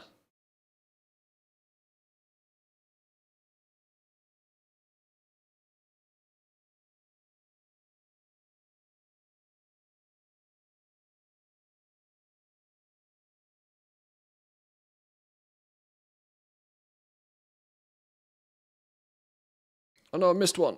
That's only 11. Okay. Taking forever to farm the reps with a checklist on alts. Can't imagine somebody farming it without alt. I mean, it's a grind for sure. There's quite a lot of people that have put some pretty strong opinions on the fact that there was too much grindy stuff in this patch. And in some regards, I agree. These sub-factions are a little bit too much, I think. Not only are they a little bit too much to just get to Exalted in the first place, there's then 4 of them, and there's Paragon mounts. So it's like, they have really stacked it on. You're trying to get the Paragon mounts, whew, I feel for you. Oh, I didn't hand in the flipping quest. Went and did the quest, but then didn't hand it in. And I felt kind of lucky going into this patch with, I think, 13 level 80s. And there was a couple of weeks where I did the checklist on all of my level 80 alts just because, like, I wanted to push the sub-factions as fast as possible. But I got wildly distracted with starting to 5-box it and the Mechanica grind instead. So I'm now late in the season, trying to just kind of finish it off. But I now have nearly 100 level 80s, so I can cherry pick the characters that I want to do them on. Right, scrap cans. Down south. Down south. On an account-wide level, though, I have made some absolutely ridiculous progress this patch, which I totally did not see coming. I mean, genuinely 100% did not see coming. I was mighty concerned going into 11.1 that we'd play the Undermine zone for 2 weeks and then it would be just like, right, I'm bored now. Really concerned that that was going to be a problem. As it turns out, it's been probably... I would go as far as to say I've made more gold in 11.1 than I did in 11.0. And that's only because I haven't made as much gold in Season 2, but I also haven't spent as much gold in Season 2. So I think the overall success of Season 2 is actually probably higher than Season 1 for me, which is bonkers. Not to mention going from one account with 13 alts to 5 accounts with 100 alts in just a single patch is pretty crazy. There are people that wouldn't be able to naturally do that over an entire expansion, and I've somehow managed to bang it out in one patch, which is kind of a bit ridiculous. Go do stuff. But this is also why you can probably tell I'm a little bit desperate to go play some other games. I'm kind of trying to find that point where we can say, right, I am actually done with 11.1. We can start paying a little bit of attention to what's coming on the PTR for 11.2. We can take a few weeks off this ridiculous grind with Mechanicas. It will obviously, you know, as soon as you stop grinding, you stop making. That's why I don't really like farming. But, like, you can't turn down 2 million gold a week right now. Gallywix's richer cousin. It's kind of silly. The irony is not lost on me that we went into the most goblinry heavy patch in history. We're literally in the world of the goblins. I went into it feeling relatively disheartened that they'd done absolutely fuck all with the professions. Yet it's turned out to be one of the most lucrative patches in quite a while. Probably the most lucrative it's been since Nax. The Nax revamp. What's Zan up to? Wouldn't he be making billions with this? Zan doesn't mind a grind, but he also doesn't particularly do the whole multi-box thing quite as heavily. He also, to my understanding, I've spoke to Zan a couple of times. He's taken a bit of a chill from WoW at the moment. He's still playing. You'll see if you sub to his YouTube channel, which you should be, by the way. He's doing a little zone locked challenge thing that's kind of quite popular on YouTube right now. So he's playing the game, but he's not hyper focused on retail or strictly end game stuff. He'll be back for Season 3 though, I imagine. If they dish out anything interesting. Failing that, housing and midnight for sure, I'd guess. As we know, nobody ever quits WoW. Nobody quits WoW.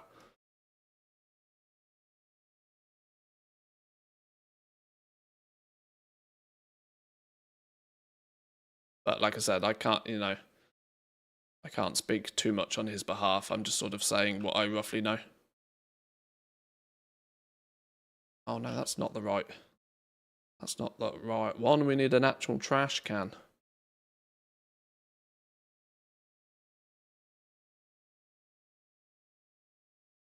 These not trash cans. No, these are treasures. Give me a trash can. Come on, game, don't do me like this.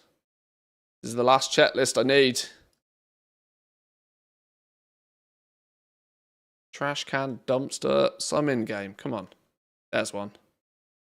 There's the purple outline.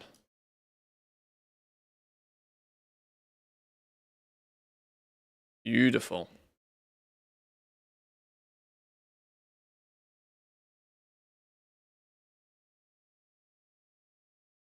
Just from doing chat. No. Checklists is just a means to an end. Farming miscellaneous mechanica and selling the pets and mounts is about 2 million gold a week roughly right now.